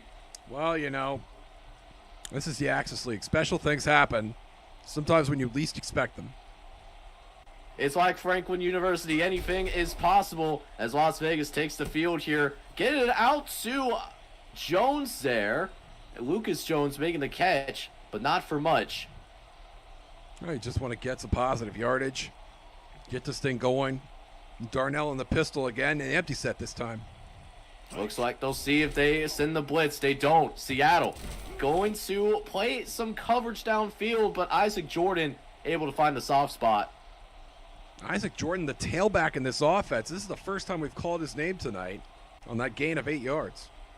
So we'll see if they go to Isaac Jordan for the running game this time. He is a running back, but no, they're passing it instead. It looks like it kind of slipped out of Darnell's hand. Yeah, it might have been a slip. I couldn't tell if Jordan ran the correct route. It looked like he ran back to Darnell, and he wasn't sure what happened. So the rain having an effect, leading to 2nd and 10, and Darnell is going to get crushed. Looks like it's going to be Haynes who gets the sack for the Seattle defense. Gordon Hayes coming with the rest of those blitzers, getting pressure home. So 3rd down, they're going to go deep downfield with it, but it's going to be incomplete. Las Vegas once again having to punt the football away. I mean, this is one of those week 1 jittery situations that you see. The blitz is coming, so they should have numbers downfield, but you're not seeing that in the decisions that Dayton Darnell's making. So Ramsey is going to return this football for Seattle, and it looks like the Bruins are winning this field position game right now. Yeah, it does. It crept all the way up to the 41-yard line before they've even run a play. They say football's a game of inches, and we're definitely getting that here. So 1st and 10 from the 41-yard line. Samuel Delgado in the pistol, gets it out to Ford, and Ford is going to keep them feet moving, and it's a 6-yard gain. It sounds like a broken record when I say this, John, but it's always great when you can get 5 or 6 yards on first down. Keeping the chains and staying on schedule. We'll see if they go back to Ford, and they do. Nice hole created by that offensive line. They're definitely working hard in the trenches. Yeah, I noticed that as well. Ford wasn't even touched until he got to the 2nd level. The Seattle offensive line doing a great job. And you certainly love that as a running back. Going back to Ford, but not as much running room this time. Not even gaining anything on that play. You know, we just mentioned Seattle's offensive line. Compare that to what Las Vegas, their offensive line is doing with all the Seattle blitzing happening. Might be a little bit of that announcer jinx, but how about this? Matthew Ford, huge play downfield. The first down for the Bruins. Great catch. Anytime you're catching a ball between the hash marks, you're putting your body on the line. And Ford definitely doing that there. Takes a special kind of toughness and taking another carry. He's not phased. Going to keep them feet moving for a couple yards. And so far, it's been the Matthew Ford show. Already 15 rushes, and we're barely into the first half. Somebody might need to get him an oxygen tank by the time this game is over. As they don't go to him again, it looks like it's going to go out. It looks like it's Howard who comes and makes the catch there, Emmanuel Howard. So a third and short coming. Yeah, this is a manageable third down here. Two-back set. We'll see what Delgado has under his hat at this point. So Delgado audibles to trips to the right as they get it out. No, it's dropped. Oh, Delgado had it, but he fumbled the bag. Yeah, it looked like Tyler Bishop, the fullback there, was the intended receiver, and that was right there. He should have had that. So Seattle has to settle for another field goal, but Gerald Mitchell gets it for the uprights, and Seattle does extend their lead. And that's a surprise. You know, a great drive by Seattle. You get the ball all the way down the field. You don't get a chance to cash it in, and you still are less than a score ahead of Las Vegas. So speaking of Las Vegas, we will go ahead and see this Outlaws team take the field. We'll see if Dayton Darnell can lead a scoring drive here as we jump to 1st and 10 from the 20-yard line in the pistol. Darnell throwing off his back foot, but still gets it out to Ingram. But it's going to only be a minimal game. Yeah, with an arm like that, you can get away with some shady mechanics. So Darnell going to go ahead, throw to the right-hand side. This time it's Lucas Jones who makes the catch there. But again, it's Strickland blowing that play up. And now a 3rd and long for Las Vegas. Darnell going under center this time. So we'll see if Darnell can get enough time to make a big play. Dropping back, looking towards the middle of the field. It's caught. He's down to the 20, to the 10, and he is gone like a girl in a country song. Touchdown, Outlaws. Miguel Santos going 77 yards on 3rd and long. Las Vegas now has a chance to take the lead. So the offensive line gives Dayton Darnell some time, and now Las Vegas will officially take the lead. And what a wild play that was, too, John. Miguel Santos looked like he caught that off the defender's back, and he turned around, and Santos just turned on the jets. Tremendous acceleration. Definitely not something for the highlight reel if you're a defensive back looking to join the Axis Football League. So here we go, 1st and 10 for Seattle. We'll see how the Bruins respond. They start with Matthew Ford taking the carry, but it's going to be brought down in the backfield by Manuel Swanson. Swanson's had an outstanding game. And think about Seattle at this point. All the nickel and diamond they did to get down the field. And then LA comes back with one play and takes the lead. As we do see Samuel Delgado get bailed out by some bad hands there by the corner. That's why he's playing on defense. Another 3rd and long. So 3rd and long, Delgado going to throw it. Looks like getting it out to Matthew Ford, but just threw it behind him.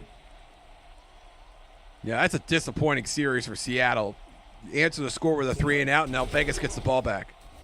So all the momentum on the side of Las Vegas as Jacobs is going to return the punt. He's getting loose with it. He's at the 50. He's going to be brought down at about the 45-yard line. Tremendous play. Anytime you can get big yards like that on special teams, you got to feel good about yourself. And Las Vegas, after scoring on their previous series, great field position, and Darnell, blood in the water. Oh, he's wow. gonna get it. Touchdown, Las Vegas. Dayton Darnell is on fire at this point. Tremendous 2 touchdown passes in a matter of minutes.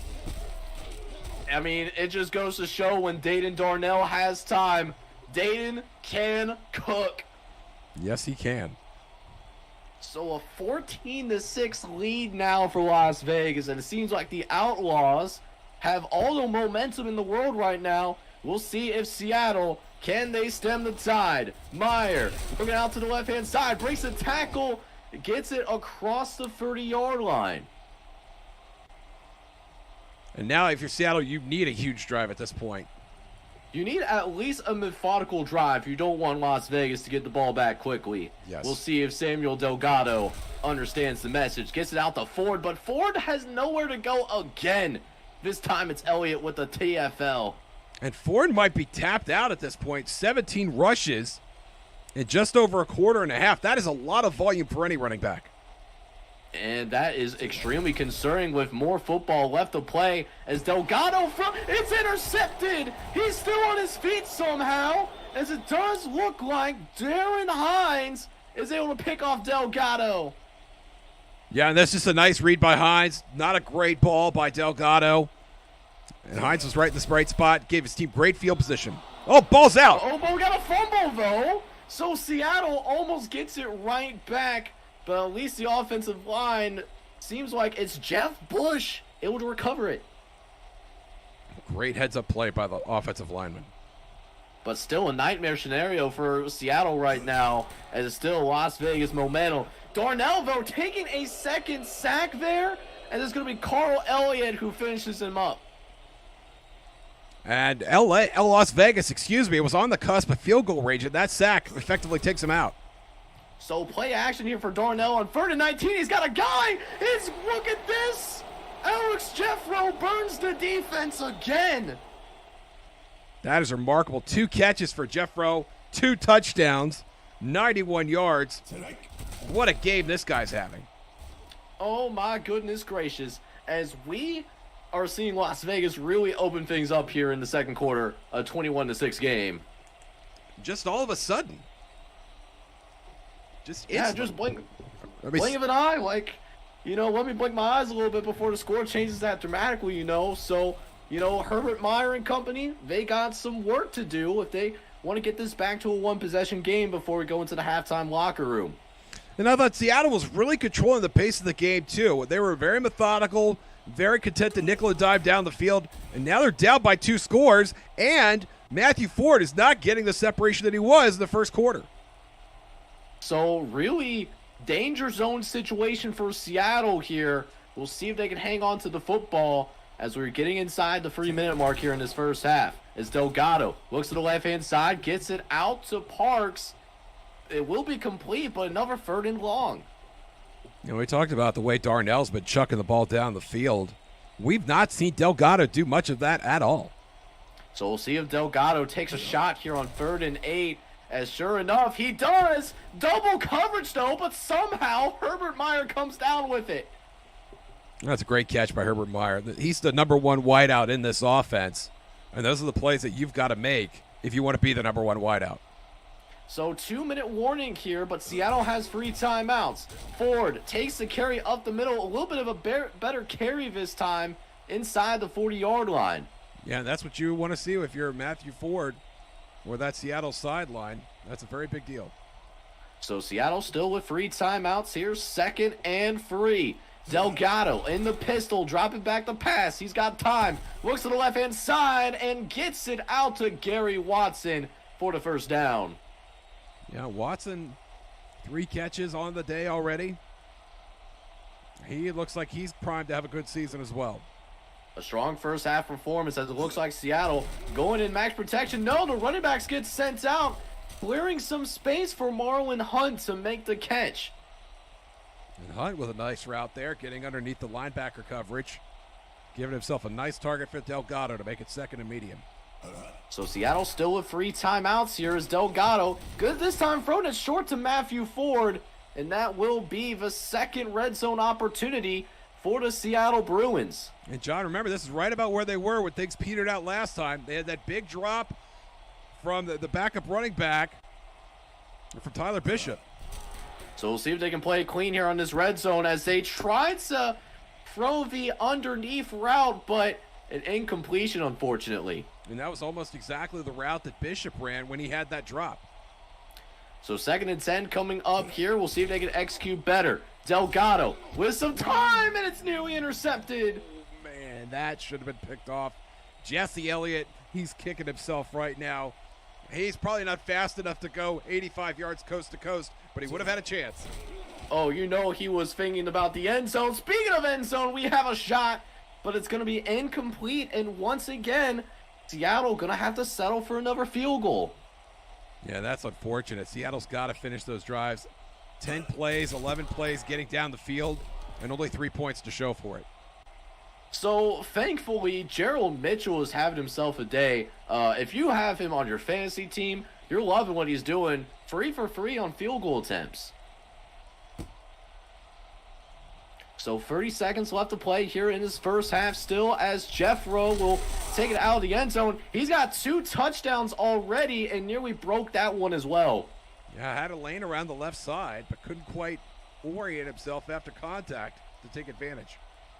So we'll see what Las Vegas does here with 22 seconds left to play. It looks like they're going to be aggressive with the 0, as Darnell, he's got time, but throws it short to looks like Jones there to make the catch, Lucas Jones, and it looks like this might be the last play of the first half. Yeah, I don't think you want to press it too much if you're Las Vegas here. You're doing great. You got an advantage in terms of score, obviously, but also you're controlling the momentum. All the pace in the game belongs to Las Vegas at this point, and they've had come out and they played. Took them a little while to get started, John, but they've had an outstanding first half. At the same time, though, even though Las Vegas has this 2-possession lead, it definitely has this feeling that this could easily be a tie game as well. It really could. And talking about pace, you look at the stats here. No rushing attempts for Las Vegas whatsoever. Poor Isaac Jordan, the tailback for the Outlaws, wondering like, hey, when am I going to get my shot? Well, he might get it in the second half when Las Vegas tries to shorten the game and shorten and extend whatever lead they have at this point, being 21-9. I mean, it'll be interesting to see Seattle going in a much different direction. Seattle with 20 carries in the first half. Yeah, and I think that's been a strength for them.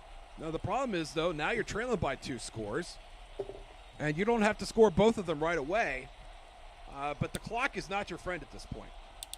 Yeah, and it's not that Samuel Delgado has had a first half. He needs the players around him to make plays. You can only do so much as the quarterback. Absolutely. And Matthew Ford has looked good. Delgado, I would like to see, and we mentioned this in the first half, I'd like to see him take a few more chances downfield, give his team an opportunity. You know, you're playing Las Vegas at home. Roll those dice. See if you can get the number.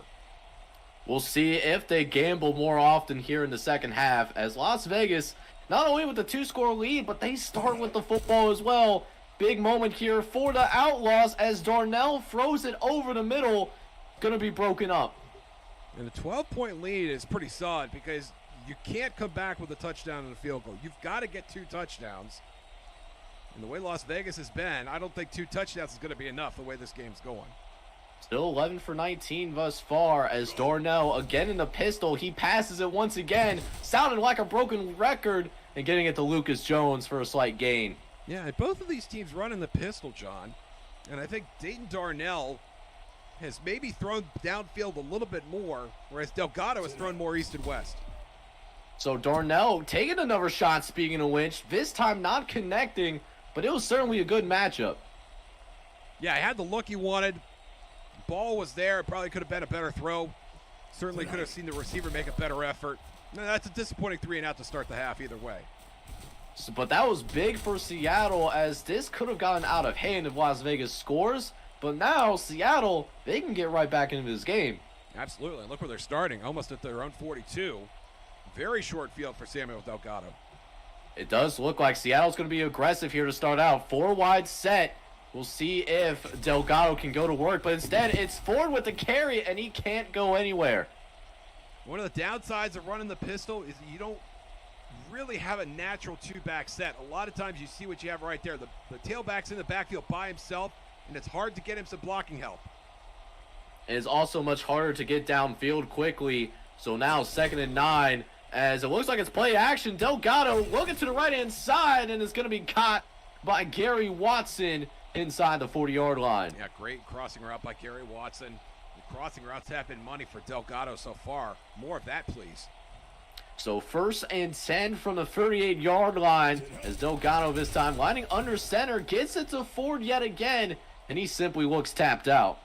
Yeah, they keep going back to the well, but Ford with 21 rushes and, you know, already quite a few catches from out of the backfield as well. Not really seeing the spark so far.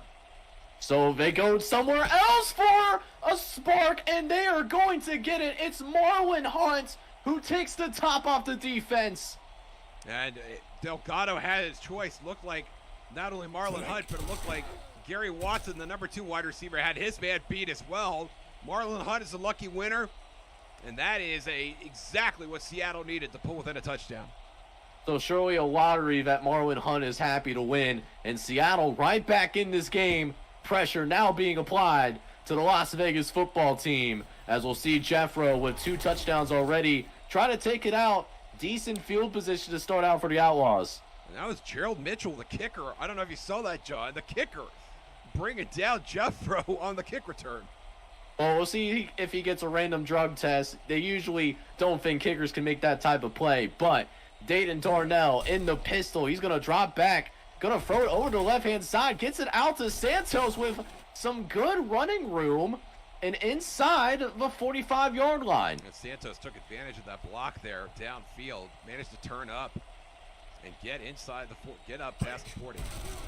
So they continue their streak of not having any runs so far as Darnell passes again, but this time it's incomplete. And this is really remarkable. I can't remember the last time I saw a team at any level get this far into the third quarter and not run the football at all. It's absolutely incredible that they've gone this far.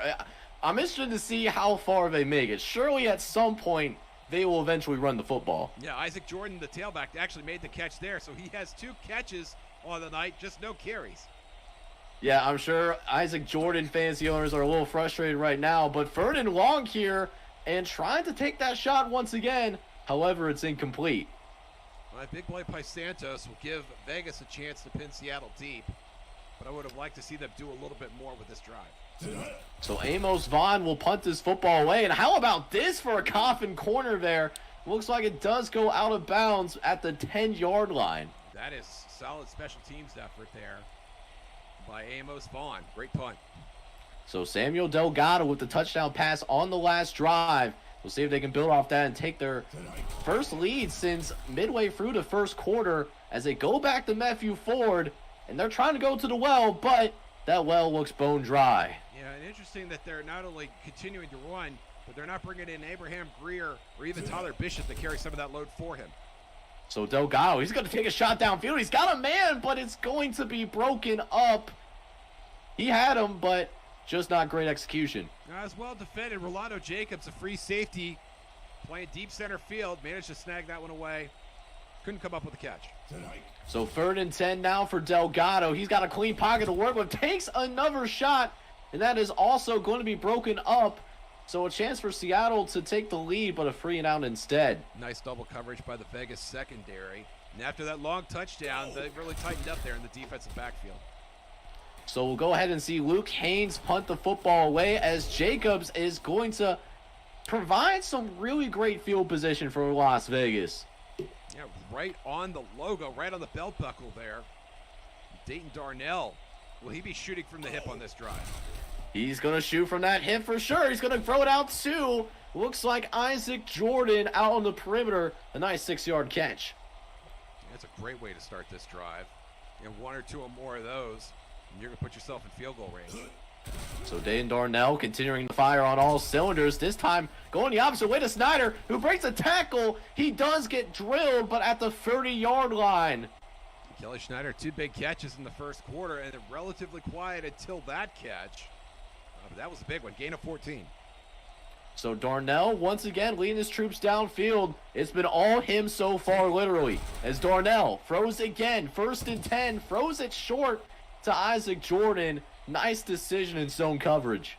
Absolutely. Jordan just running a sit route, just sits right there and waits for the ball. And Dayton Darnell did his part and got it to him.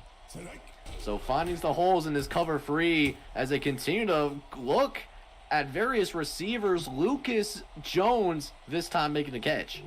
And Las Vegas in that 2 tight end set managed to pick up the blitz. And Jones unfortunately couldn't get the ball where he needed to turn upfield. And we do get to see our first run of the game for Las Vegas. Now I know why they don't run the ball often. You got to give credit to Oliver, though. That's a nice play out of the backfield, especially on 3rd down. I think they surprised everybody but him. Absolutely. So Las Vegas, they settle for a 45-yard field goal. Great kick there by Will Morton, and it's an 8-point lead now.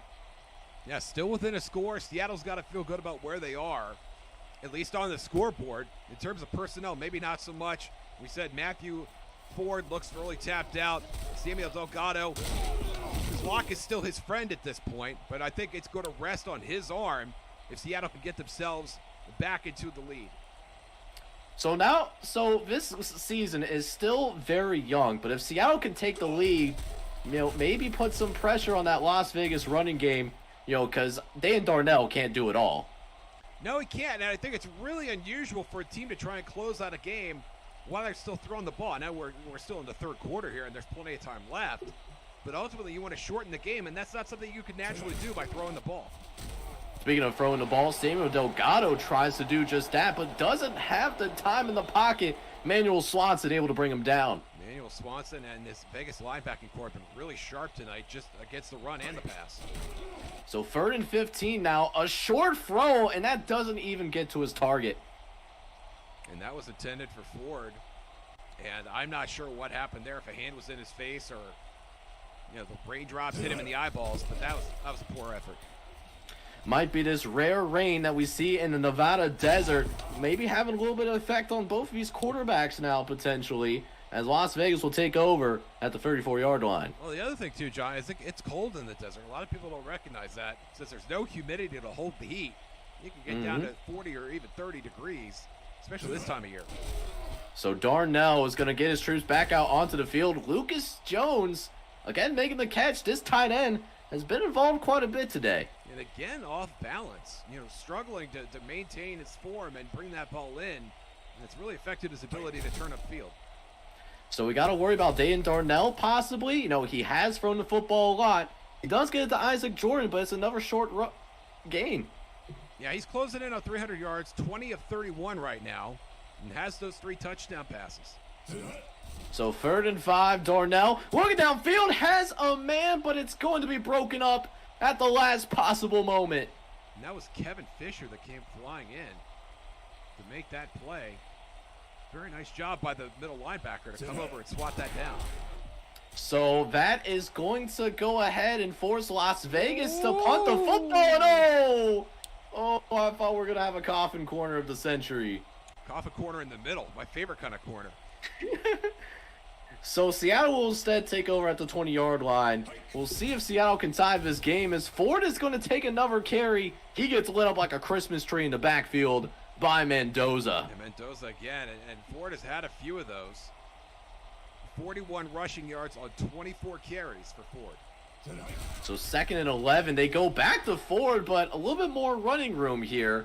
We'll see if they go to this passing game here on 3rd and 6.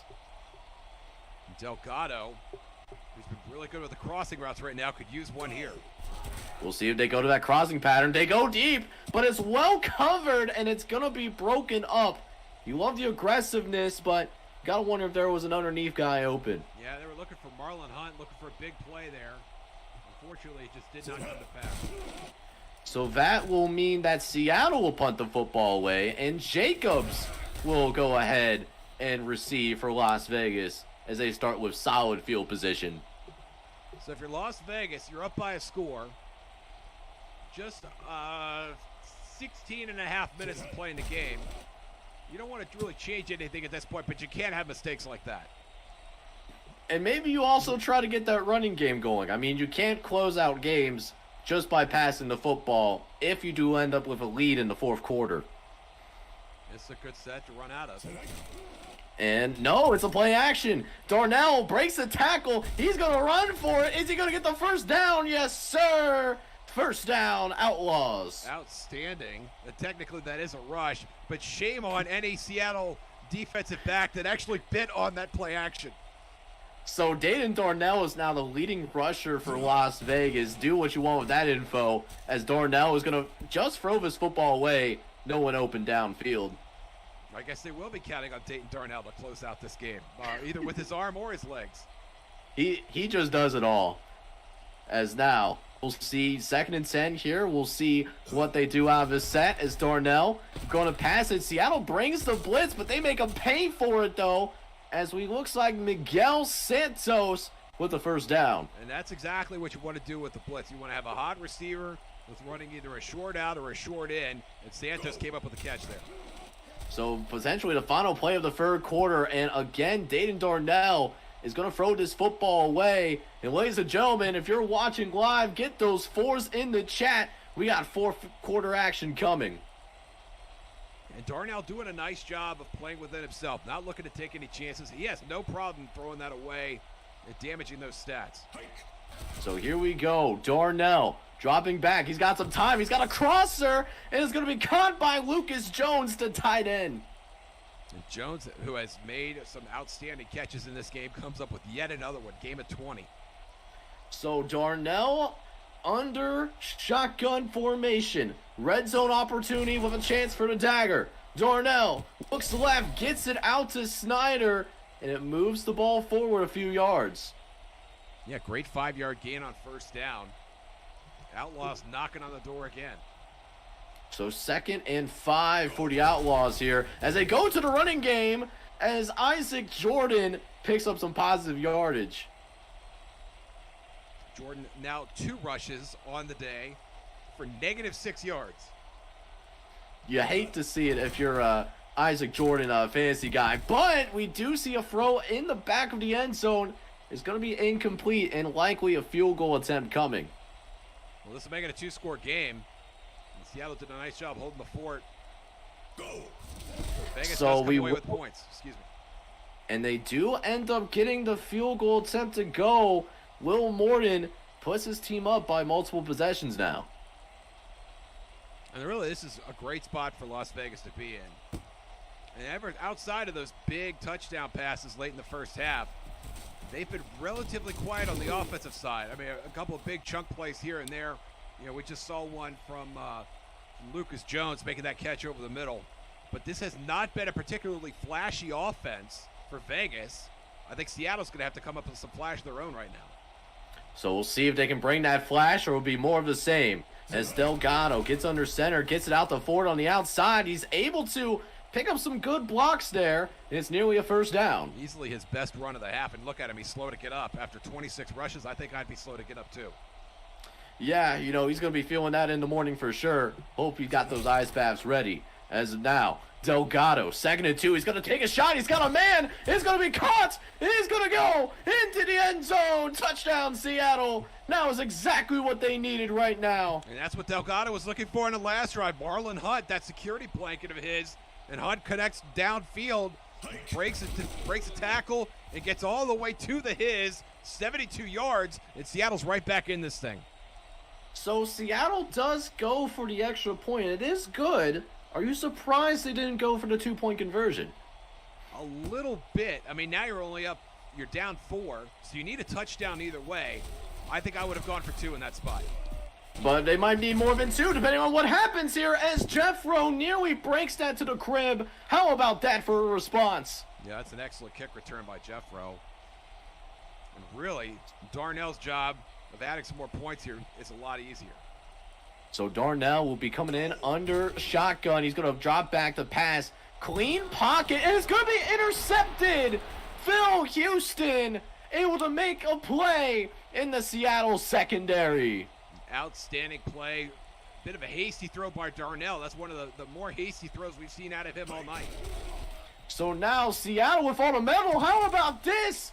Ford hurdling over a defender, and it's a first down. Matthew Ford absolutely coming alive here in the 4th quarter. Just when his team needs him the most.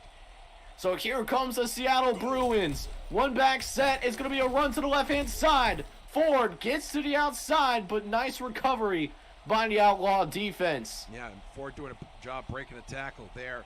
You know, one more thought about the 2-point conversion. You know, if Vegas would have had the field goal there, it would have been a 7-point lead instead of an 8-point lead had you missed the 2-point. Yeah, absolutely. So we'll see how these remaining 10 minutes play out and see if that haunts them or not. In the meantime, Delgado in the shotgun formation. 3rd and 4.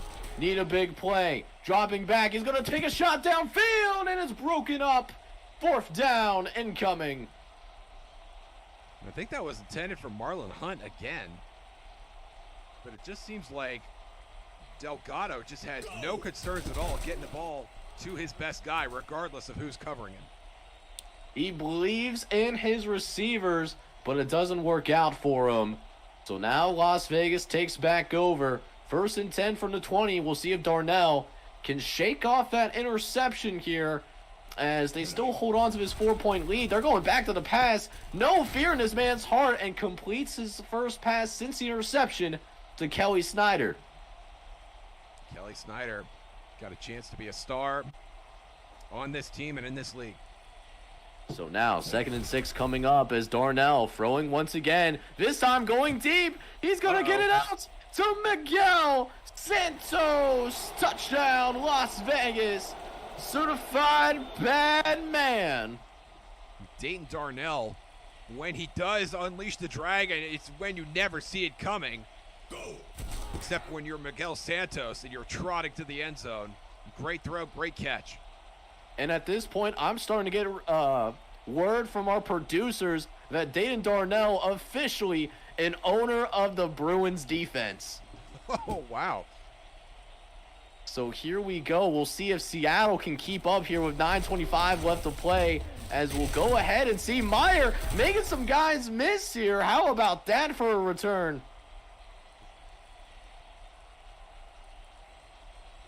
So let's go. 9:20 left to play here. Seattle needing some points desperately. 1st and 10 from the 32-yard line as Ford gets the carry. Solid blocking, but Las Vegas playing extremely well in the defensive end. And I think every Las Vegas defender got over there at one point to Ford. You see the numbers there, over 100 all-purpose yards. His team is hoping to scrape together a few more here on this drive. So Delgado, at this point, putting 7 to 8 guys in the box, but Bruins can't take advantage in that passing set. Delgado understands he's going to have to take some chances. You know, Marlon Hunt has come up huge for him. So 3rd down, they will find the open receiver here, and Ford gets the sticks and gets the ball past midfield. And Delgado trying to calm everybody down, saying, hey, we still got this. It's 11 points, a touchdown, and a field goal will do you here if you got to go for 2 when you get the touchdown. So going to Ford here once again, but no room to run that football, as we'll see Sheldon Cross make the tackle. And at this point, the clock is not your friend. Less than 8 minutes remaining. You got to score, get it back, and score again. So 2nd and 10 coming up. Dangerous throw, but somehow we got a catch made on that. That's Blake Gomes with the reception.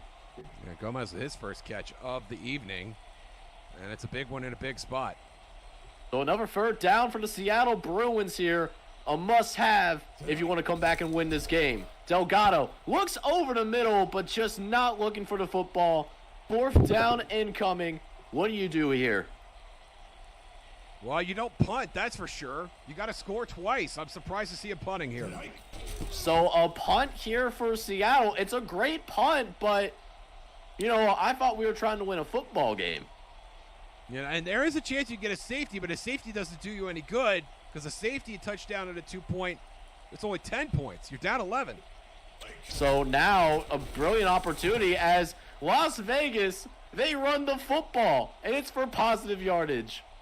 That's remarkable. Isaac Jordan thinking, hey, I've been out here for 3.5 quarters, and now you're going to hand it to me in the shadow of my own goalpost?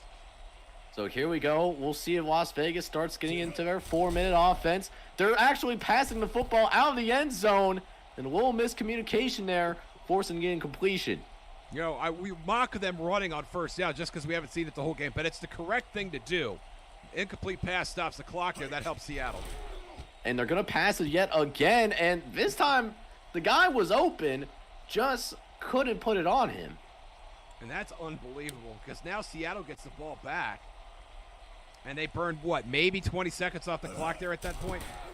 If that much at all. So Seattle trying to hang around here. We'll see if we see a miracle as Ramsey gonna take it across the 50-yard line, so Seattle can do some things here. Well, Delgado with 45 yards to pay dirt, definitely within miracle range. Let's see if he has a chance to the temerity to chuck one here. Well, you never know what could happen here in the Axis Football League. As Delgado gonna run it with Ford. He's got some running room to work with, and a solid run for Ford, but that clock's gonna still run. And it looks like Ford is going to leave the game with an injury. Not sure how serious it is. We'll keep you updated as we find out more. So, in the meantime, they're gonna have to ride Delgado, who gets it out to Marlon Hunt. Hunt is gonna be able to get out of bounds as well. Nice awareness. And it looks like Seattle's going to go more up-tempo. Yeah, and Hunt, outstanding catch, and did manage to get out of bounds, although it helps when the defender blasts you into the sideline. So absolutely lit up like a Christmas tree, but the point remains. As they go to the backup tailback, it looked like it's going to be Fuller who has the carry there.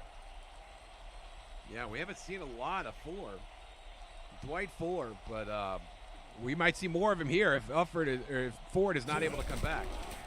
So here we go. Second down coming up. Hunt is going to make the reception. Huge third down coming up for Seattle.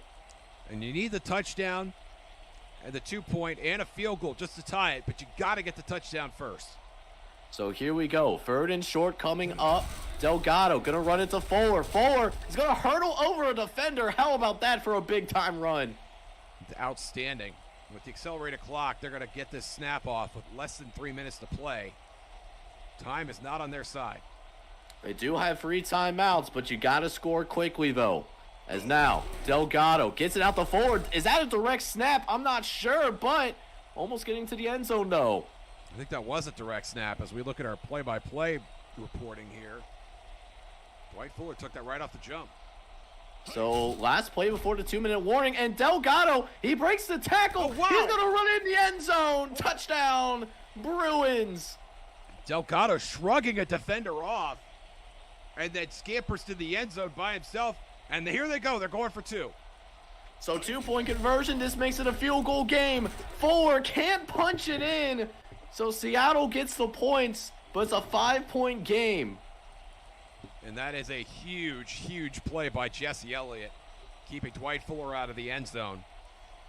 And it looks like Mitchell's going to kick it deep. A bit of a surprise, John. Bit of a surprise as well. They're surprisingly believing in the defense. They think they can contain this rushing game. Obviously, a running situation. Well, and field position matters here, and Seattle has all 3 of their timeouts, and they're probably playing the field position game here.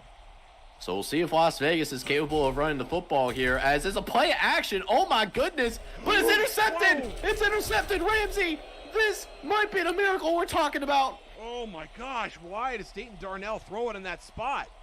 You know, why are you calling the pass play? There's just so many questions right now. Oh, that's unbelievable. Unbelievable. Just, you hate to see it. Bold strategy for Cotton, and it's not working out for them. As Fuller takes it upfield, he's got some blockers up ahead. Is it a first down? It's hard to tell, but they will give it to him.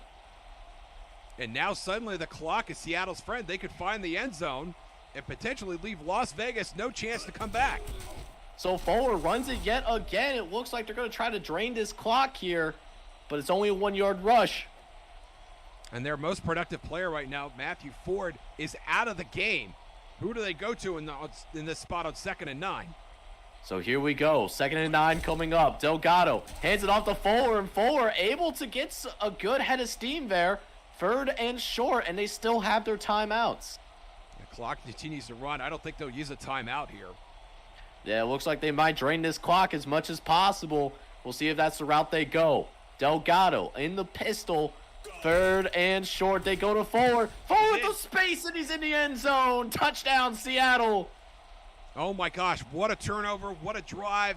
And what a finish by Dwight Fuller coming off the bench to get 9 carries. And that one the most important of all. So the extra point is good. I'm surprised they don't go for the 2-point conversion again. Now Las Vegas can win with the field goal. And Vegas has all 3 of their timeouts as well. And we know Dayton Darnell can sling that football. We'll see what happens here. 34 seconds left. Jeffro, he's going to take it to the left-hand side, and it's going to be brought down at the 24-yard line. And that's what you want to do. Run it right into the pile. Don't take off any more time than you have to. Leave it all for your quarterback. So 30 seconds left, 3 timeouts. We got a thriller here in Vegas. Is the odds going to be against Seattle? Darnell dropping back, first to the left-hand side, and it's caught by Lucas Jones. Also able to get out of bounds. And that's a huge gain and another big catch by Jones. First down, stops the clock. Dayton Darnell gets an extra 14 yards. And it also saves those timeouts as well. That's huge as well. Darnell, again, throwing. He has to. Jones, he's able to get out of bounds, but it doesn't go anywhere. And there's an update on Matthew Ford. Looks like he will be coming back. Coming back to what, I don't know, because I think Vegas is going to finish this one off on offense. So now, Darnell throwing again. This time he's going to take a shot. He's got a man. Oh, it's dropped. And he was out of bounds. Oh, he had him. He was open. It was there. You hate to see it. So now 3rd and 9. 3 wide set. Got to run you back in the backfield. Darnell throwing downfield. He's got a man. It's caught. It's caught. Jeffro with the reception. And this is going to be the final play of the game. And all of America going timeout right now. Give it a chance. Get him on the field. Will Morton's going to kick the game winner. The kick is up, and it is good! It's good! 2 seconds left in the game. We'll see if Seattle can pull one out of the bag. As Will Morton, he's going to kick the football away. Here we go. It's Herbert Meyer, and he's going to run into a pile of defenders, and this game is over. How about that ending? Las Vegas wins the football game. Well, that was a pretty good finish, wasn't it? Just a great effort by both teams. You know, both of them tried to find their balance at different points in the game. And at first it was Vegas, and then Seattle. 20 points in the 4th quarter to make it close, but then Vegas stormed back with a couple of big plays on a last-minute drive. You can't ask for anything more in Week 1. And you know what ended up being that ultimate difference? That first quarter drive that Seattle had, they had a touchdown. It was dropped in the end zone. Yep. It was 4 points. It wasn't that huge then, but it comes back to bite them in the end. Absolutely. It made all difference. You could point to 5 or 6 different plays in this game where that made the difference. Those 2-point conversions, there's just so much where you can go back and say, oh, man, I don't know. That interception by Dayton Darnell that allowed Seattle to get the go-ahead score. I mean, we could go back and forth on this all night. But of course, I mean, we got to say Dayton Darnell was player of the game. He was the Las Vegas offense in this one, and it's a great first win for that football team. Absolutely. 28-49, 447 yards, and 4 touchdowns. I can't wait to watch this guy the rest of the year. It's been an exciting season so far, but with that is going to wrap up our presentation of the Axis Football League between the Seattle Bruins and the Las Vegas Outlaws. It's been a fun one, and I hope you're all out there having a good one. Take care, everybody.